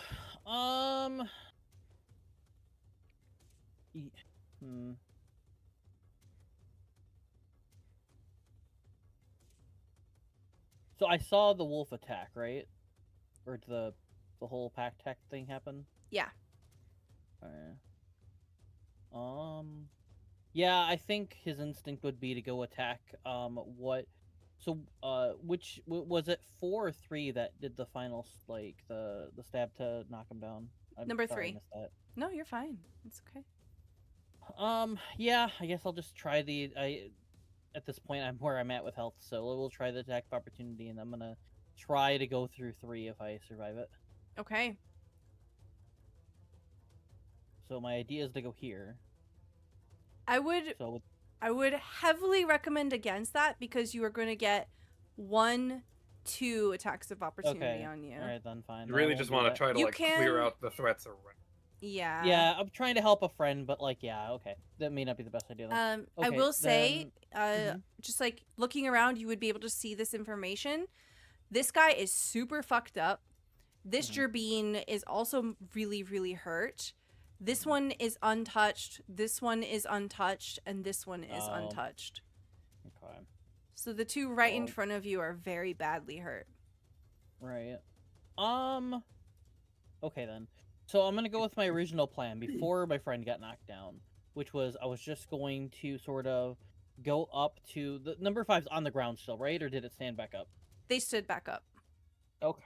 Can I make a tactical recommendation? Mhm. I would go after Gerbean number 1. Yeah. Because right now, Gerbean number 4 can make a 5-foot step and they are flanking you, so they'd have advantage on their attacks. Yeah. If you take out number Do we 1, have flanking rules? No, we don't have flanking rules, so you don't have to worry about that. I thought that was standard. 5e Okay, doesn't have well, a flanking. It's Okay. very, very, Um, very, very strong. That's fair. So my whole plan was I thought 5 was down, so that's fine. I'm not gonna worry about. I'll go and I'll attack. I guess with another. Don't forget about your Scofflaw passive. You can Oh. use improvised weapons and break them for maximum damage. Well, I'm gonna throw. What was it? The scofflaw. Yep. Okay. Big text. Sorry. Throwing that in chat just for information as a cat bumps your face. Thank you.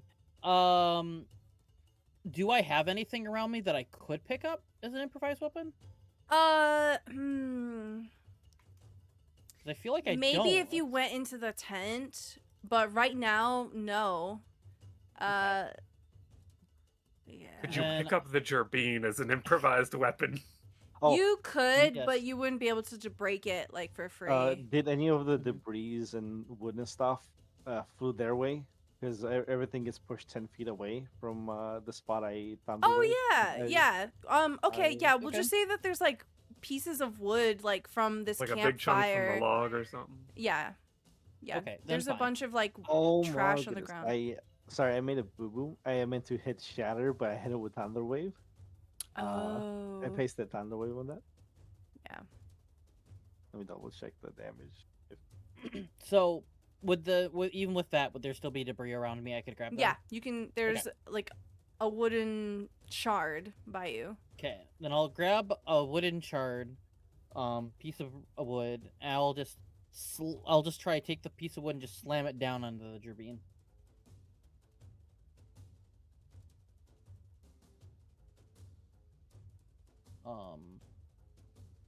And then that would be.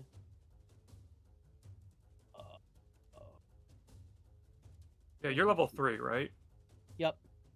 So you have Brutal Brawler. At 3rd level, your Tavernside Scuffles have honed your ability to deal damage with just about anything that's handy. You have proficiency with improvised weapons and treat any improvised weapon you handle as if it has the finesse quality. Additionally, whenever you hit an enemy with an improvised weapon, you may spend a bonus action to break it over your opponent, destroying it, but deals maximum damage for the weapon. Okay. Yeah. Can I use that multiple times, or is it just the Well, you would one? need another weapon. Right. Yeah, okay, you're basically okay. breaking But it I'm not- forever. Okay. It's just right, an but I'm attack not... modifier, like a barbarian's reckless attack. Or Okay, Yeah. because like I know I have second wind, and I can only use that per one long rest.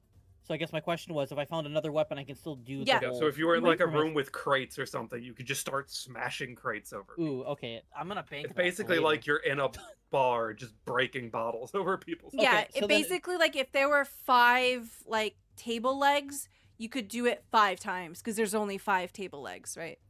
You would break it Right. That's each fair. time you use it. Yeah. Okay, so now that I know that I can use this multiple times, I will then just break it to do max damage. Okay. So you pick up this piece of the wooden log here, and then you're gonna try to break it on who? The gerbine.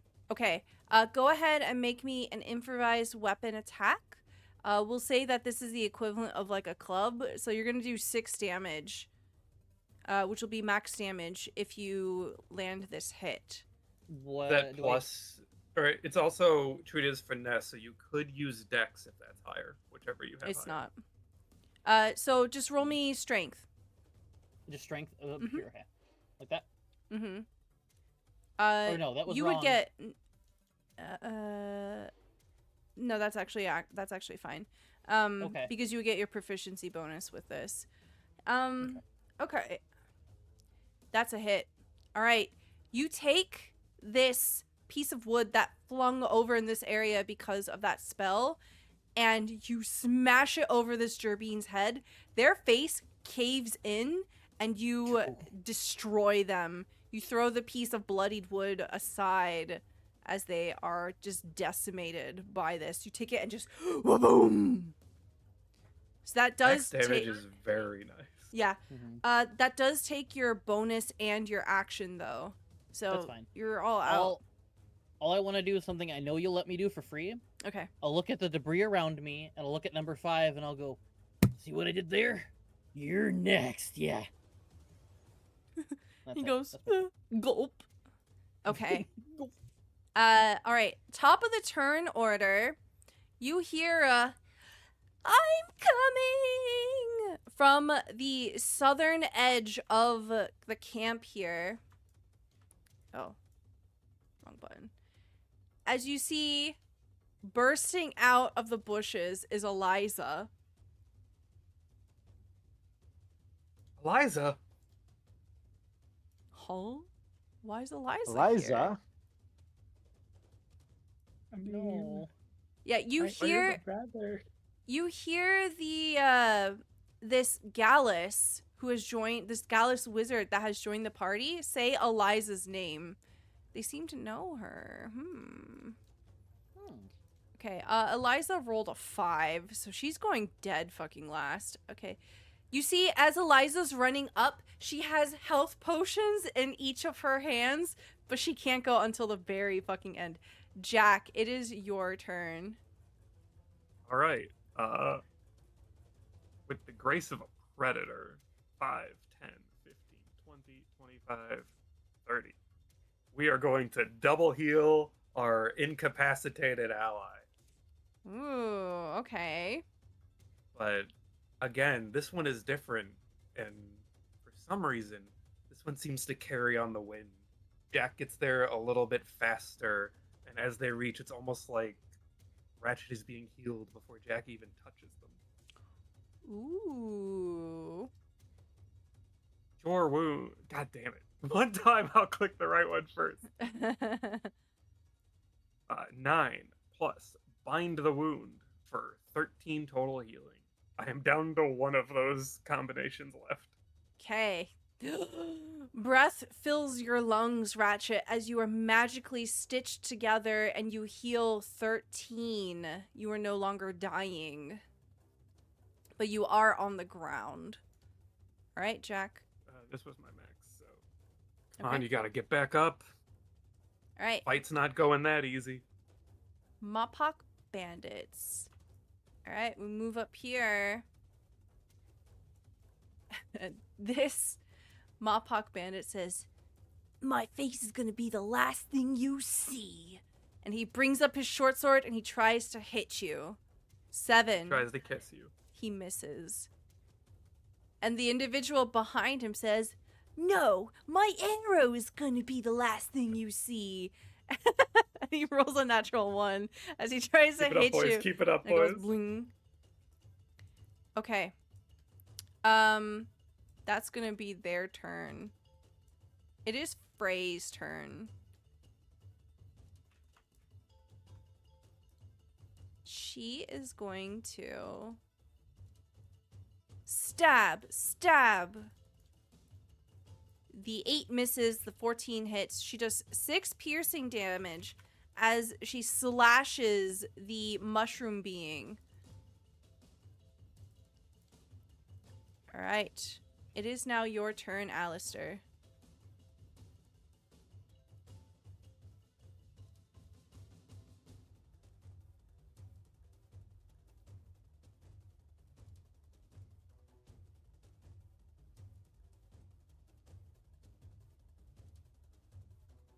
All right, Alistair, blast them. Yeah.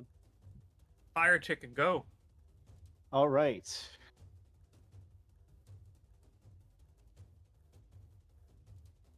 Let's see. Calculations instantly. Math. He does the calculus. I think the best is gonna be here 10. So he would get 1, 2, 3, and the wolf. Nothing I can do better than that. No. There's no way I can get that fella. Hang on, 1, 2, 3. Yeah, it's better to get the wolf. Okay, so we shall do it over here. Yes. Do it over there. And now I'm gonna click on the correct spell this time.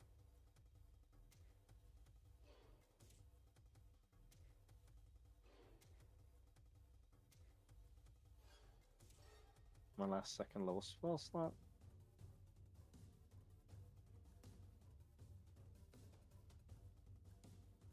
As they have to make DC 14 con save once again. Oh my god, I had my mic muted this entire time. I was like making noises and shit. Oh my god. Okay. Wow. This our chat, sorry. Okay, you can control where you want to put this. And the 10-foot radius would actually mean that this is 4x4. So go ahead and put that wherever you want. All right. You can even like, Um, if you wanted to like kind of put it like partially like this too, you can do that. Like it yeah, doesn't I have need to it to snap not to the be grid. snap. Yeah, You hold down Alt as you're moving it. Yeah, there you go. there we go. I'm just trying to get all 4 of these fellas. So 1, 2, 1, 2. The two little mouse. Oh, you could put it like here if you wanted to get all 4 of them. No, I Yeah, want to get the wolf Oh. specifically because the wolf is a very strong opponent. You would I would have to rather hit not get the Ratchet as ranged well. sculpt spell. Remember, Yeah. I can For I like can make fogs my and stuff. what is it? Even for like a fog that exists in the area. It's not a fog. This is a blast of thunder. Okay. I got thrown off by the image. I thought it was like a smoke screen or something. No, it's thunder and lightning. Thunder. Didn't you hear me go? Nope. Nope. Oh, okay. Well, I did that. All right. So that's where you're dropping the spell. Ooh, 20. I Oh, rolled really well jeez. on the Okay, 3D. Constitution saving Oh my throw. god. All right, so we'll do Mopok number 5 first. Con save. That's a fail. He's just dead. The Wow. Gerbine Thief. Constitution saving throw 8. Is this split? No, this is how much they each take. Also dead. Wild. Wizards are scary, man. This second Gerbine 7. Also dead. And then the wolf. Constitution save 3. Yes, let's go. Also dead. go. Oh my Very well god. done. You All right, we can see keep that. you see- We can keep. Can you describe? Please paint me. Hold on. I'm gonna change the music. No. Describe to me what this looks like as you just fucking kill 4 things in one spell. you see him first whip his face, see Eliza. Eliza. Like, what is she doing here, Eliza? Yeah, Eliza is And then- running towards the party with healing potions in each hand. And then he realizes the danger these people would bring to her, because he's seen all of them just keep shanking and stabbing all these adventurers. So he turns around to them, and he says, "No, I am the last face you will ever see." As it just explodes in thunder. And then he jumps and comes down in front of Eliza to protect her Okay. as a wizard. Eliza goes, Alistair! Eliza, this is a very dangerous place. I know, but I'm here to help my friends! All right. Well, stay behind me. Stay away from my quarry over there. Oh, okay. And she just gives you the health potions. So you can add 2 healing potions to your inventory. Good. Is that your turn? Yes. I free action pat her. Okay, yeah, she goes. Okay, it is the Myconid's turn. I mean, the mushroom being's turn. You don't know what it is. We'll never know what that is. You don't know what it is. It will try to head bonk. It rolled a 7. It misses. I did in my haste of giving myself advantage, I also gave the mushroom advantage. Or reroll, I mean. Oh, okay. Yeah, I'll reroll that. Oh, Hell yeah! a dirty 20. Nice. Oh my god. Ah, yeah. 6 bludgeoning damage and 8 poison damage. This would straight up just kill some of you. 6. Wouldn't kill me, baby. Mean, Stella? Just What are you talking about? don't Surprise, worry. the mushroom's the enemy. Ah! She recoils in pain. Ratchet, now it's your turn. All right, let's stand up. Okay, you stand up, half movement. Ratchet is going to lock his eyes onto Freymeridan.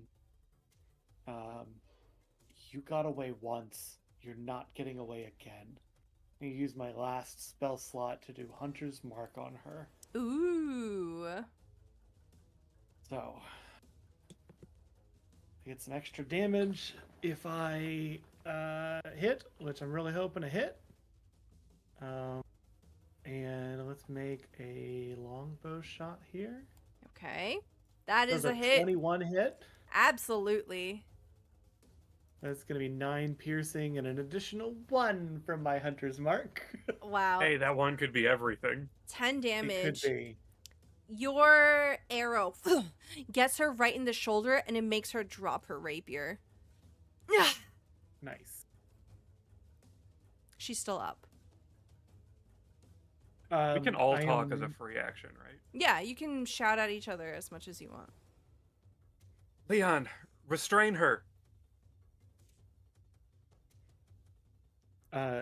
I'm not going to use the other half of my movement, though. I'm kind of happy where I am. Okay. Just surrounded by bodies. The wolf is dead. I think all the gerbines are dead. Yeah. Yeah, there's just one mop pack and Frey left. Leon Breeze, it is your turn. This guy is shooting arrows at you. So, okay. So, I was told to restrain the boss, right? Yes. That is what Jack called out. So, it But would be whether for you are more concerned with the person shooting at you or not is up to you. Yeah, you can do Well, whatever it's- you want. Well, no, that's fair. It would be all of my 30 feet. So would I still be able to try and restrain them if I ran all of my 30 feet over? Yep. Well, that's if you move into the square. If you stop one short, it's 25. 5, 10, 15, 20, 25. Yeah, that's 25. Yeah, Oh, because you yeah. gotta dodge that fire. You don't Jump wanna over the fire fire gracefully. Yeah. Stumble, light on fire. And Use your the turn. corpses of the enemies as a stepping stone. Yeah. Yeah, you have 30 Um, feet, so you can move 30 feet without anything extra, like costing anything extra. Okay, cool. Yeah. So I think he'll turn over to the other Mop Pocket 6 and go, "We'll deal with you later." And I'm gonna run and I'm gonna try and restrain. What I'm gonna do though is since I've got the 25, so this would be 25 feet. What Yep. I want to do is I want to get a bit of a head of steam, kind of run over this way, get on top of the log, and jump from the log to try and restrain. Okay, yeah, so you like pounce on her essentially. Mm-hmm. Okay. Go ahead and grapple. I'm gonna give you advantage here because I think that's really fucking cool. Hell yeah, let's go. And she's also very wounded. Okay. What does the pounce look like? Is it feral in nature? Is it like a wrestler's leap? Yeah, do you like go Yeah. like "Huh?" Yeah, so basically what it's going to look like is I'm going to do I'm going to do a run, kind of like how in like some wrestling matches you'll see someone kind of run, jump off the top rope and land on the outside on somebody. It's basically going to be like jumping up on the log, jumping off of the log, and it's going to be like a big body like this where it's like coming, like the whole body is just coming down. So it'll be like almost like a big splash. Yeah, right on top okay. of the- Athletics around at that way. advantage. Can't believe you're hitting her with the belly flop. Yeah. 17. All right. She rolls an 8. You have her Hell yeah. restrained. I'm gonna say that you're both prone. That's- But you're basically like squishing her on top of her and have her restrained. Mhm. Okay. So that's gonna be your action. You only have a bonus action left. I think the only bonus action thing is the thing I used earlier. so I Yeah, don't at think level I 3. can- Yeah. Yeah. Okey-doke. Okay. All right. It is Eliza's turn. Eliza, having passed over the 2 healing potions, dives into a bush and she hides. Good, Eliza. Good work. Good Proud job. of you. Jack, it is your turn. Seeing that Frey has been held down, Jack is going to run over and attempt to secure the restraint with ropes. Okay. Go ahead and roll me survival at advantage. Nat 20. Natural 20. You have Let's her go. completely restrained. You bind her feet. You hog tie her. You bind her feet. You bind her hands. There's absolutely no way she's going to break free out of it. Yeah. She struggles and tries to bite at you. But you get her. Okay. That's going to be your action. That will end my turn. Okay.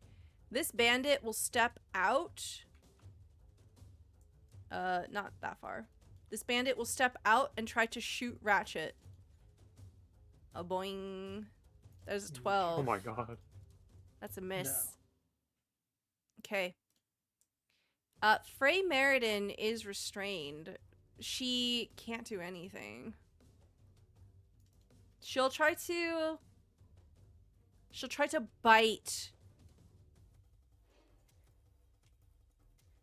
She'll try to bite Leon here. This is at disadvantage. A 6. She Oh, fails. Imagine the timeline with the double nat 20 and Leon just goes down. Yeah. She misses. I mean, Okay. One good bite. I mean, Yeah, all it takes is one good bite. All right, Alistair, it's your turn. Well, there's still one fellow there, I guess. Mm-hmm. Yeah, there's one Mopok left. Alistair is the most injured, followed by Ratchet, and then everyone else is pretty good. I'm gonna start hiding some of these bodies because it's a lot of visual clutter. It is. It's a lot. Oh, you're getting rid of Igneal's trophy count? We can count them Yeah, later. and I need those for later, right? You gotta get those. Gonna turn them in, you know. All right, I'll reveal them later. Not the bandit tags. Yeah, um, That's so much better. how bad is the range combatant looking? This guy's untouched. Untouched, you say?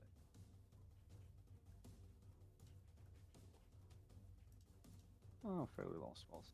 You know, we'll just do a firebolt. Okay. Actually, no. We're in the woods right now, and I cannot scald fireballs. I will ray of frost them. Ooh, okay. Does Ray of Frost reach? Oh, 60. 60, I thought, for yeah. some reason, I thought Ray of Frost was way shorter.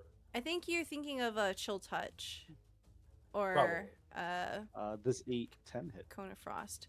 A 10 does not hit. You see a as the ice explodes onto a crate behind him. And he says, "Now, you see, where you have your boss over here, and all your friends are dead. You really want to continue doing this? Or do you want to drop your weapons and maybe we'll be in a good enough mood to let you live?" He looks back and forth. He drops his bow and he's going to try to run. Does anyone want to stop him or chase after him? Jack is preoccupied with Frey. I know I'm prone, but like, can I actually try and get up and do anything? I'll say that. Here, we'll play it out. Okay, is that your turn, Alistair? I will. Do I see him starting to turn around to bolt it? Yes, he's trying to run. Okay. 10, 15, 20, 30. I start running after him. Okay. This mushroom creature is going to try to start to eat Frey Meriden.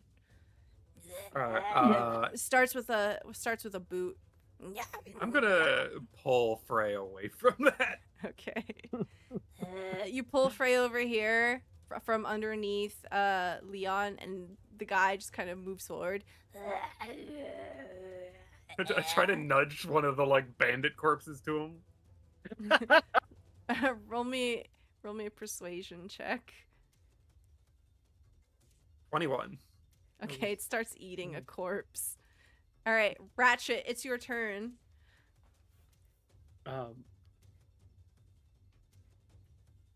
Ratchet is going to whip around to point his bow at the Mopok that is preparing to run and just say, "I wouldn't try it."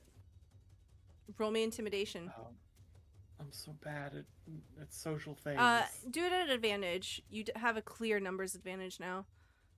Okay. And a ranged do weapon. it again. 14. Okay. That's much better than a 3. You rolled an 18. He thinks he can outrun your arrows. He keeps running. My ass will be the last thing you see. Okay. I am not gonna actually make a move though. I'm gonna. Let's say I'll Can't ready always an shoot action if he makes- non-lethally. Yeah, I'm you gonna can just ready hold an- action. I'm gonna ready an action if the Mopok makes it out of the northern exit of the camp Mm-hmm. Okay. to take my shot. Okay. Leon, you stand up, you lose half your movement. So you can move 15 feet. Unless you sprint Ah. as an action. True. Well, If you sprint, could- then that's 45 that you can move. okay. And make sure you start from your square that you're currently on. Yeah, that's where I was measuring. Okay. So if I were to go, so I got 45. So if I were to go like somewhere like right here, could I stop them from trying to run away? Like kind of like block them? Yeah, you could have an attack of opportunity, like if you get in the way. You Yeah, can Or you could alternatively try to just like block go in the entrance. Yeah. Yeah, okay, that works too. Yeah, I can do that then. Yeah, I'm Okay. gonna go here. You should then. just goalkeeper. I want to in. try to stop them from. Yeah, I just want to try and stop them from getting out of here. Try and stop them Okay. from running away. All The right, hockey slide. Jack, it's your turn. All right. I'm going to try to convince Frey to stop struggling and that they should thank me for them not being eaten. Okay, roll me persuasion or intimidation. Persuasion. Oh my god. 22 Wow. could have been a 28. That's wild. All right. Like the one thing I'm good at. She rolls a 12. She begins to settle down. And she will not try to bite you. For the end of my turn, I'm just going to pull her a little bit further away from the mushroom. All right.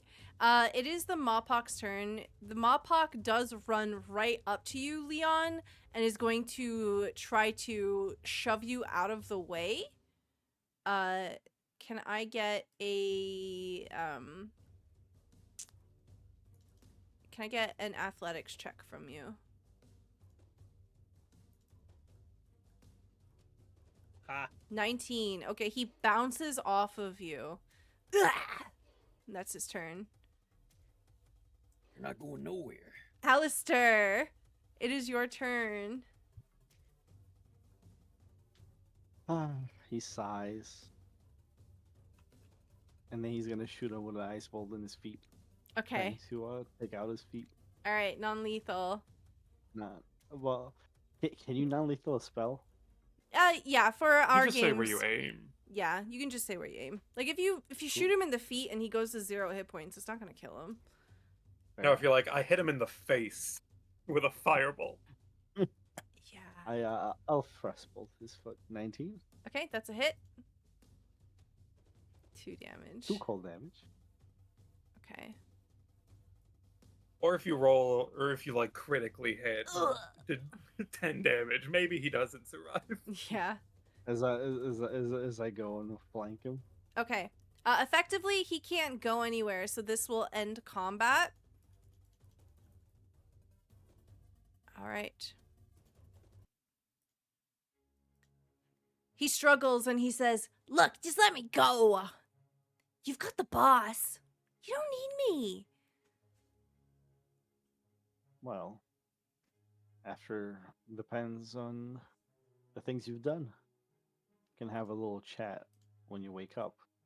As I take the blunt of my dagger and I want to start knocking him out. Yeah. Ugh. Gonna stab. He knocks out. Start knocking him out. That implies you're gonna keep hitting until it works. No, Okay, until it works. Yeah, no. I ain't a super strong wizard. I've never okay? done this before, but bonk, bonk, bonk. I'll say it just takes one time. He's knocked unconscious. He's on the ground. You don't have to worry about. That was one good shot. Thank you. Okay. As the I'm fairly din- handy with simple weapons. as the din of the fight comes to an end, Eliza will reappear from the bush. kind of wandering forward. You can see the the mushroom person just continues eating a corpse. The completely unknown mushroom person that could be anything. It could be anything. All right. I'm going to sit down on Frey's back while I catch my breath. Okay. We'll say that this guy gets dragged here. I run to Eliza and inspect her and make sure she's all right. I'm okay. I'm okay. Are you sure? Alistair. And you can see that her eyes here. You need to see her picture. Always, Always. every time. Hold on, let me move it back to the middle of my screen. No. She says, Alistair, it's been so long since I last saw you. And there's I a know. deep sadness in her eyes. You can see that there's something that Eliza wants to say, but she can't quite bring the words. And her lip quivers as Alistair takes her into a hug, and she hugs him deeply. You can get the sense that this is not a stranger. Eliza must have a deep bond with this person. She starts crying into his feathers. It's okay. I'm here now. I'm so glad Sorry, I was that you're gone here. I was gone a long time for a bounty out of town. Yeah. I'm glad that you're here. And she'll sit down on this log here and look around and say, I'm sorry, Jack. You were just taking so long, and I was just wondering if you needed help, and I didn't know if you were gonna run into something bad out here, so I figured I should just follow. You were really hard to follow. You were so fast. Well, you did give me a lot to worry about. So, Eliza? who would like to start explaining why we're all in the middle of a bandit camp with a giant mushroom eating corpses? As that question is posed to the group, Eliza turns her head over towards Ratchet. Yeah. He's watching the egg. Her ears drop. She looks away from you. Jack asks a really good question. Jack, what was your question again? I feel like I think I asked who was watching the egg. I feel like at the attempted distraction, Ratchet has a very practiced disappointed father face. Oh no, it's super effective. Boo. Oh no. No.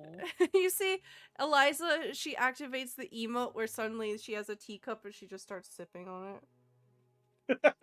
She just pulls it out of her pack. Yeah, she just starts. But you see that she looks down and she looks really guilty. It's in a bush. No one's going to touch it. Please do not bully my little sister. As Alistair steps in between. No, it's okay. You look- It's a really valid question. If you saw the egg, you would also wonder who's watching It's it. quite a large egg. I'm sorry, I didn't catch your name earlier. What with all the bandits? Well, name is Alistair. Alistair Brent. Ratchet. We appreciate the assist. When we left Miss Pennygleam back in the city, she was looking after a rather large egg. We were concerned about what kind of creature might be in such a large egg and the danger it might pose to the city if it were to hatch without someone watching it. Oh, you don't have to worry about that. It won't hatch for another month. Yeah, it's fine in a bush. No one's sitting on it. In the feel like background, you just hear Ratchet- the wet, sloppy sound of bodies being slowly eaten as the mushroom being finishes a corpse and slowly begins to consume another one. Can someone please now explain the mushroom? It just randomly showed up. Ratchet has this look for Jack as Jack's like, oh, it'll be a whole nother month. Where Ratchet's just like, I don't know if I can trust any of the words that come out of your mouth, and I just don't know whether I can take that as a fact or not. So you're giving me that look, and Jack just kind of growls and says, "I just saved your life."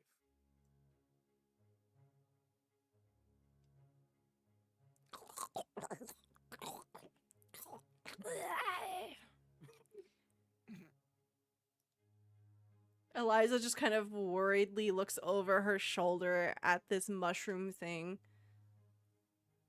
Oh, Right, it- Alistair, why don't you give them the health potions? I only had 2 left. Here you go. Don't waste them. This is some expensive and very good stuff. Leon over there covered in blood. Leon's laying on the if there's no one else on that log, he's just going to be just laying down like someone laying on their side in bed. And he's just like, as he was saying, like, a mushroom person just helped us. Or just following us. You can tell he's in pain trying to say all this, but he's like laying down because he can't stand. Yeah, you are now prone. Can I tell what this is? This mushroom? Go ahead and roll me nature. While that is being Wow. determined, Ratchet to Jack, the mushroom thing was in the bazaar back in the city. There were quite a few folks that were more focused on it than they were on helping to clean things up and rebuild and look after the injured, so I drove them off, and then it started following me. So it kind of unintentionally came out here with us. Once we got close to the camp, though, it just sort of took off after them. You saw the vigor with which it ate them. I also casually saw it. look over to the mushroom actively eating a corpse. Also saw it headbutting quite a few of them to death. I mean, while I think Yeah, that thing not a fan. likes you all, it should not go back into that city. Jack continues sitting on top of Frey, making sure that they cannot see her. Now, can you all tell me what are you doing with my bounty over there? As he takes a scroll and unfurls it. Yeah, you unfurl it, and it's a perfect image of Frey Meriden, who looks like Well. this. Look, the book has really good art. I should show the art Yes, before the excellent NPC art. disappears Look, Stella, forever. stop trying to make me build up romance points with the bandit. Oh yeah, there's like sweat glistening on her brow. You know, she was so swifty with the rapier. Swifty. Yeah, she growls sexily. Ugh. I'm just kidding. Oh yeah. Okay. She's really Well, into being didn't sat know- on, you know. I was the one who knows- caught her. We didn't know specifically that she'd be here. We With did Leon's run help. into her before, though. Ran like a coward. We're pretty sure, though, that she was part of an organized attack on Alderheart by a group of bandits last night. We were only here because we were tracing the bandits involved. Turns out that she was here too. I see. The plot thickens. What has happened? You don't happen to have any other bounties, do you? Not currently, but I mean, if we take proof of he He looks at Eliza, trying to mince his word, to choose his words properly. Meanwhile, Jack is Of trying to. slaying these of taking care of these bandits. The guild might give us a small amount of money for them as well, especially if they attack the city. I mean, there has to be some form of reward for that.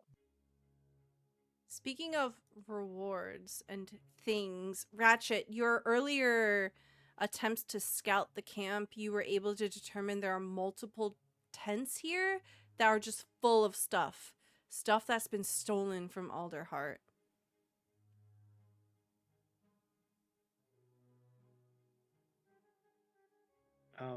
I think Ratchet is gonna just like, now they've had a second to sit and like catch their breath and get over the fact that he nearly died. Yes, zombie, and more arrows. I didn't want to interrupt. Sorry. He'll head over and he'll kind of like with the back of his hand tap on Leon. Hey, once you catch your breath, he kind of nods towards the tent here. We gotta load stuff back up into the cart, and leaving Leon to take a little more time if he needs it. Ratchet is gonna go and stick his head in and see what kind of supplies they're looking at. Okay. Go ahead and roll me investigation. Ever so good at that too. A 10. I'm average. Okay. With a 10, you can see that there are so many things. There's a chest of coins worth 350 gold pieces. Oh my god. There's a small collection of gemstones and random things worth 250 gold pieces. Oh my god. And then a bunch of like plates and utensils and urns that are about 200 gold pieces. That's only 300 times the amount of money Jack has on her. So these are the things that are like in the tents. Do these look like they like had been packaged up on one of these carts and stolen from the city, or does this appear to be like belongings of the bandits? It's hard to tell.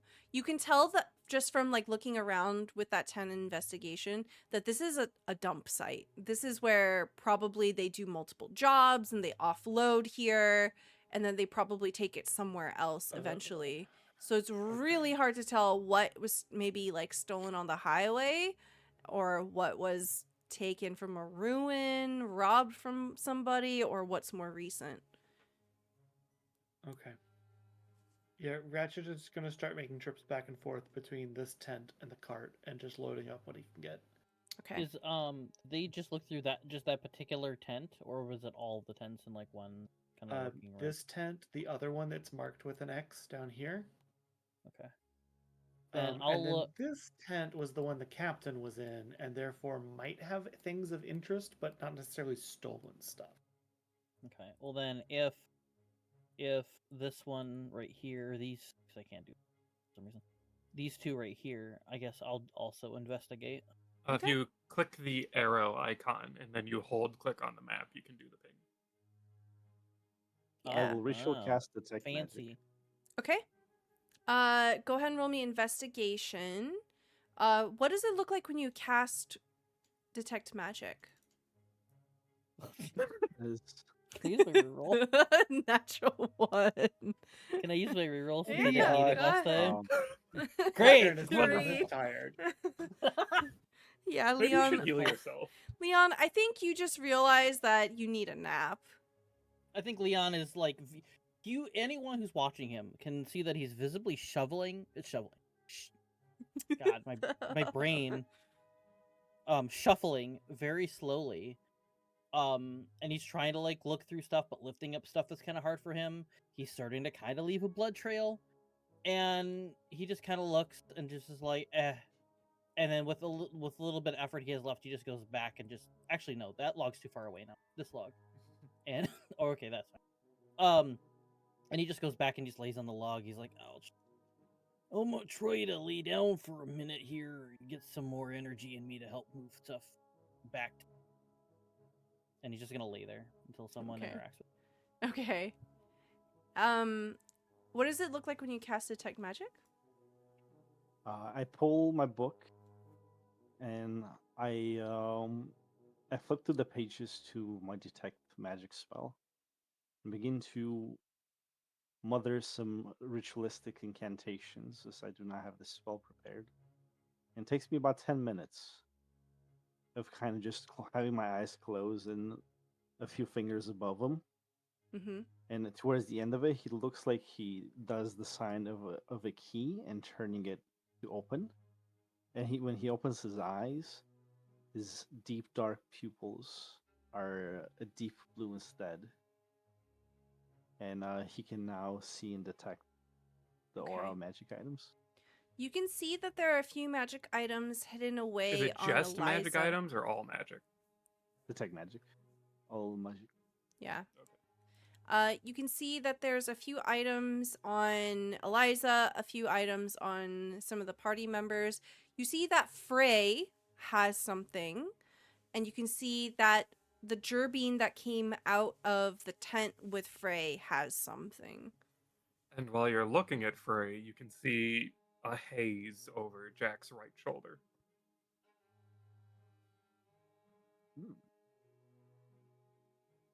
I cock it, and I say absolutely nothing.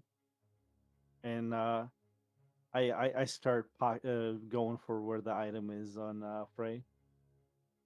What you got over there? Okay. You find that she has. At first, you think it might be her sword. The sword on the ground that she dropped. It's so shiny, and for a second you think it has a magical glint, but you realize that it's just a very distinct sword. It is flawlessly made with a rose insignia on the pommel, but it is made of very good craftsmanship. You realize after a moment it's not magic, but the magic that is on her appears to be a small pin, a brooch of some kind, and it's pinned to her leather armor.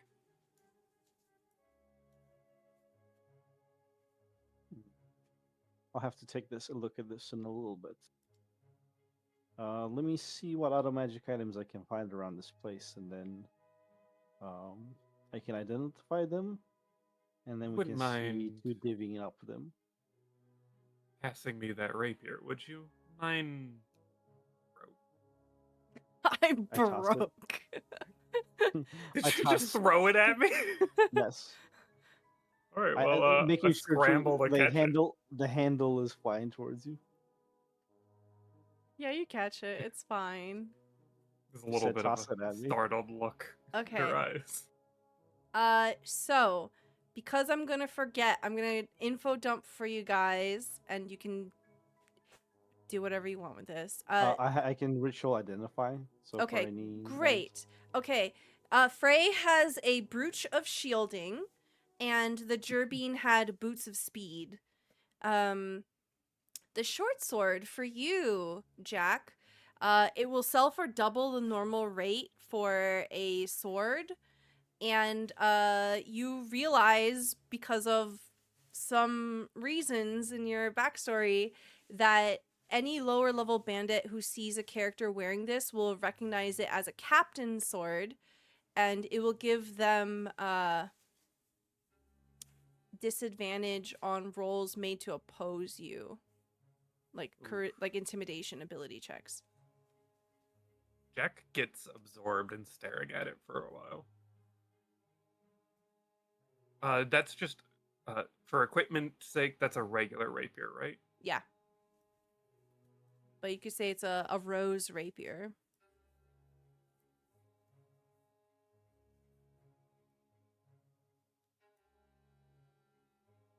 I'll also say that as you're going for the rapier, you notice that Frey also has a really shiny ring on her. And then there's just a scattering of a lot of leather armor, rusted weapons, etc. from the various bodies. Ooh, I will reveal all the bodies again. Because there's a lot of them. We're gonna do the D&D thing. We're like, all right, time to go to town selling 20 bows, 20 swords, have broken armor. All the arrows go to Ratchet. I would say we're not selling the arrows. I will Yeah. say that you didn't come here with a cart, and there is only one cart here in this camp. And right now, it's mostly loaded up by Ratchet, full of all of this like money and all of the extra stuff that was in the tents.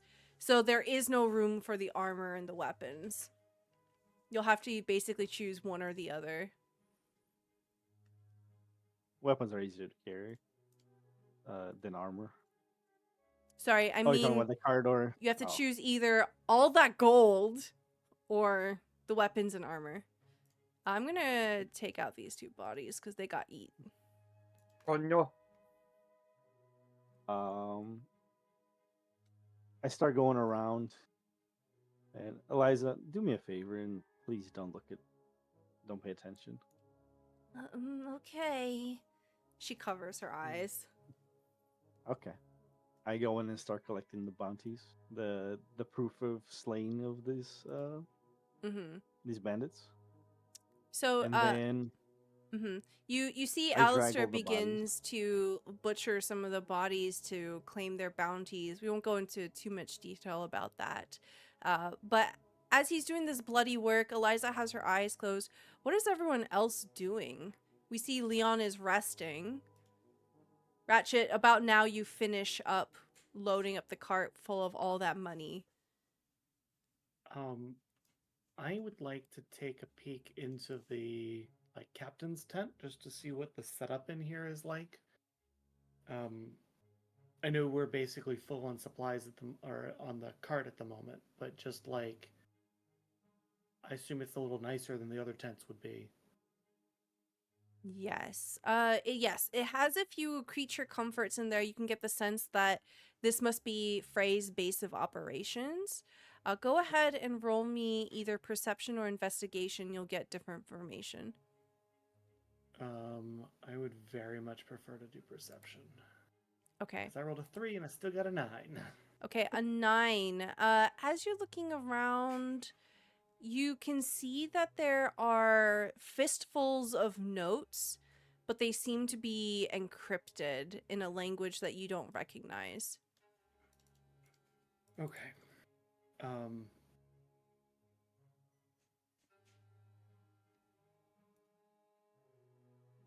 I am gonna head back to the opening of the tent, knowing that the cart is basically full at this point. And I'll let the others know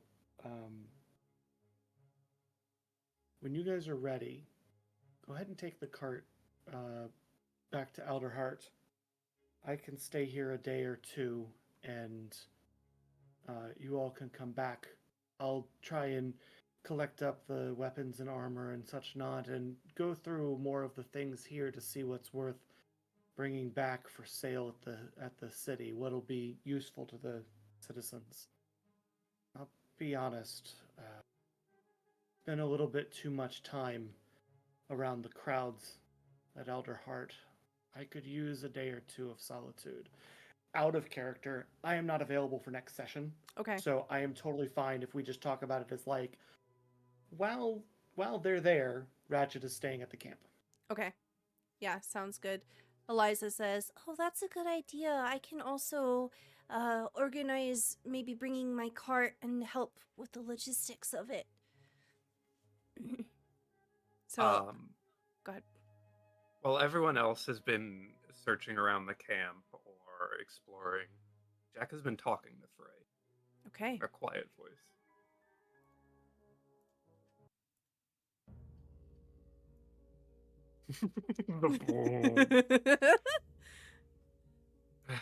What was the bandit leader's name? Ooh, 1 second. starts with a B. 1 second. And the people we know. No, because only you know about this. Hold on, And the hold on. people I know. Where is it?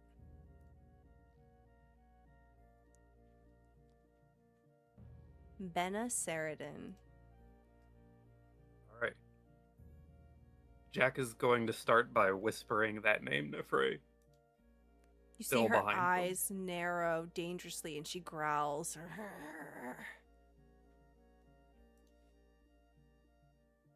You know, her plans won't work.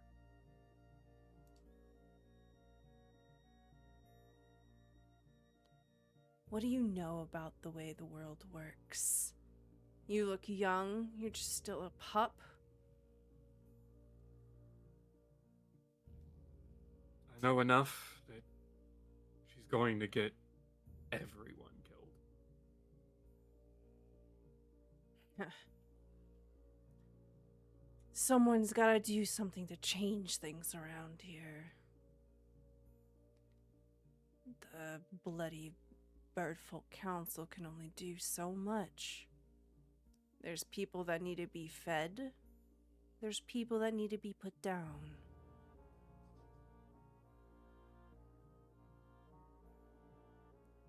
There's other ways to change things. Blood only begets more blood. You see, she takes on a wicked grin. It's extremely toothy, almost a bit wolfish. She points her snout towards you and says, "What are you willing to give up to avoid the fire? It's coming. It's coming for everyone." There's a grimace in Jack's face as they softly raise a hand to their shoulder. I'd give up everything to stop it.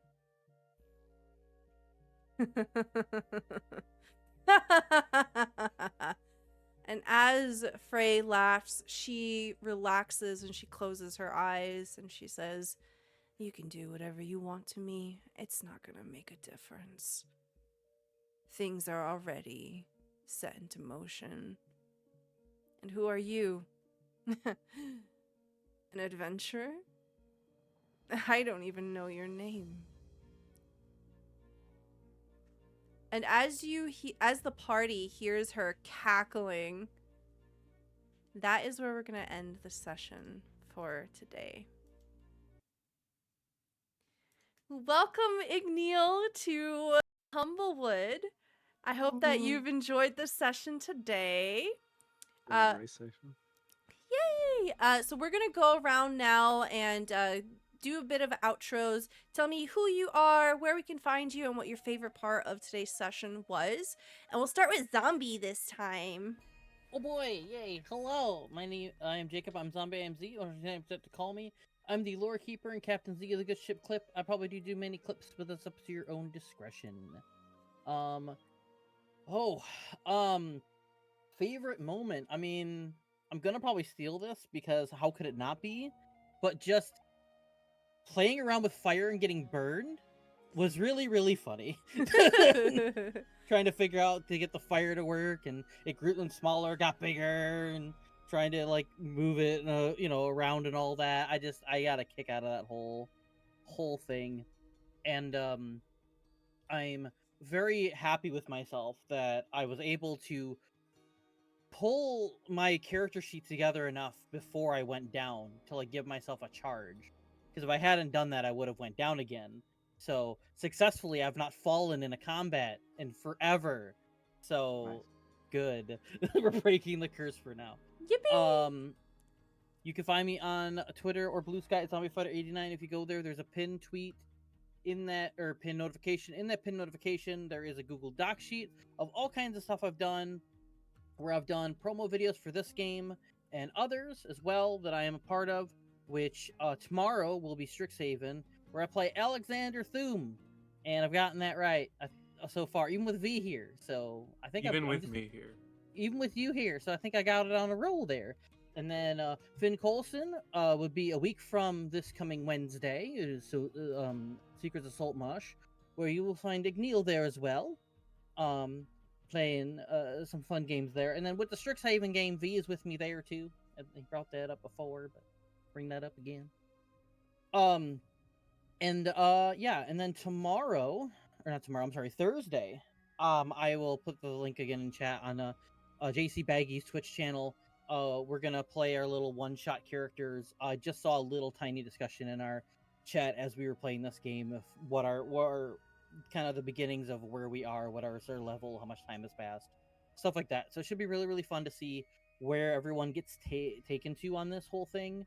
And yeah, and then I'm excited to see kind of what we do next time as well. And also, this is a very, very, very busy week for Stella.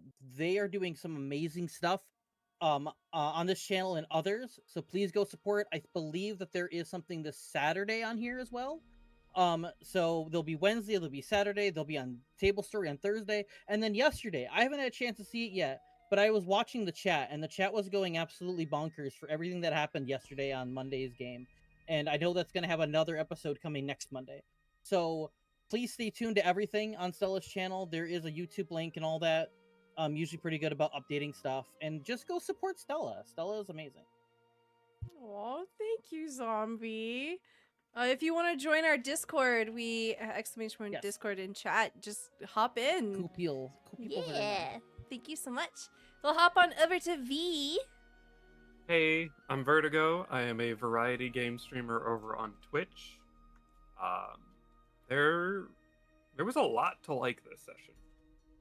For me, however, there wasn't really a specific moment. I just really enjoyed the general. Everyone really getting to show some of the big extents of their builds. For Jack, I got to show how much healing I have as a bard. I have a lot of healing available to me. Igneel, we got to see the pure destructive force. Oh my god, yeah. Evocation Single-handedly turning around the entire Cannons. fight. We got to see a lot of utility and mobility from Ratchet, and we got to see Zombie restraining the final boss, smashing a basically table leg over an enemy. I really enjoyed that. Awesome. Thank you very much. We'll hop on over to Igneel. Hello, everybody. Igneel. You can find me at on Blue Sky, Igneel Blazeheart. Oh boy, there were several really good moments in this. I'm very split 50-50 between shoot and destruction. It's either when I first saw the scene with Eliza, the sleeping scene on the cat, super adorable, loved it. It brings a smile, just brings a smile to your face. And then the other 50% split is just blowing up for people. It's great. Statistically, at least one of them should have made, like the save, but every single person just fail. I was like, yes. Oh, I'm so excited as y'all start to get don't let this give you an inflated sense of ego, because it's like once you start getting up against harder dudes, you're like, yeah, we're gonna toast them, and it's like, ooh, that didn't do as much as most of us don't have a lot of health. It's only gonna take one high level with a multi-attack, and someone goes down. It was getting a little rough for a second there. Everybody was getting shanked and stabbed, but I'm like, I need to DP to AoE these people ASAP. Yeah. And luckily, the build came in really well for the Evocation Wizard because I could just ignore my allies. Mm-hmm. It was a great moment for an Evocation Wizard to show up. Yeah. Well, thank you very much. And we'll pop on over to Matthew. Hey guys, I'm Matthew. You can also find me pretty much everywhere as B Street Holmes, where you can find me for Twitter as well as on Stella's Discord. And I actually had basically the same thought that V did about favorite pieces, except I was actually going to frame it different. I really liked that this was with Igneel coming in for the first time, really getting to see each of the characters and a lot about the characters in here, with Ratchet's like concerns about fire and his adaptability to the situation as he's evading all of these enemies as best he can. The power that comes with Leon and the wrestling themes, and that's just gorgeous. And also getting to see the personality and the little bit of like, let's have a little side sneaky conversation with Frey Meriden, but also the healing from Jack. So I thought it was a great opportunity bringing you in and getting to see like a really good snippet of every character, and then we got a great introduction to yours. So Thank you very much. I'm Stella Luna. You can find me at Stella Luna on Twitch, Stella Luna TV on all other social media. I'm a TTRPG producer performer. Please come back for our next episode. We'll be back on the 15th of April at 8 p.m. Eastern Time. Hope to see you then. Please take care of yourselves in the meantime. Bye, everybody! Bye. I'm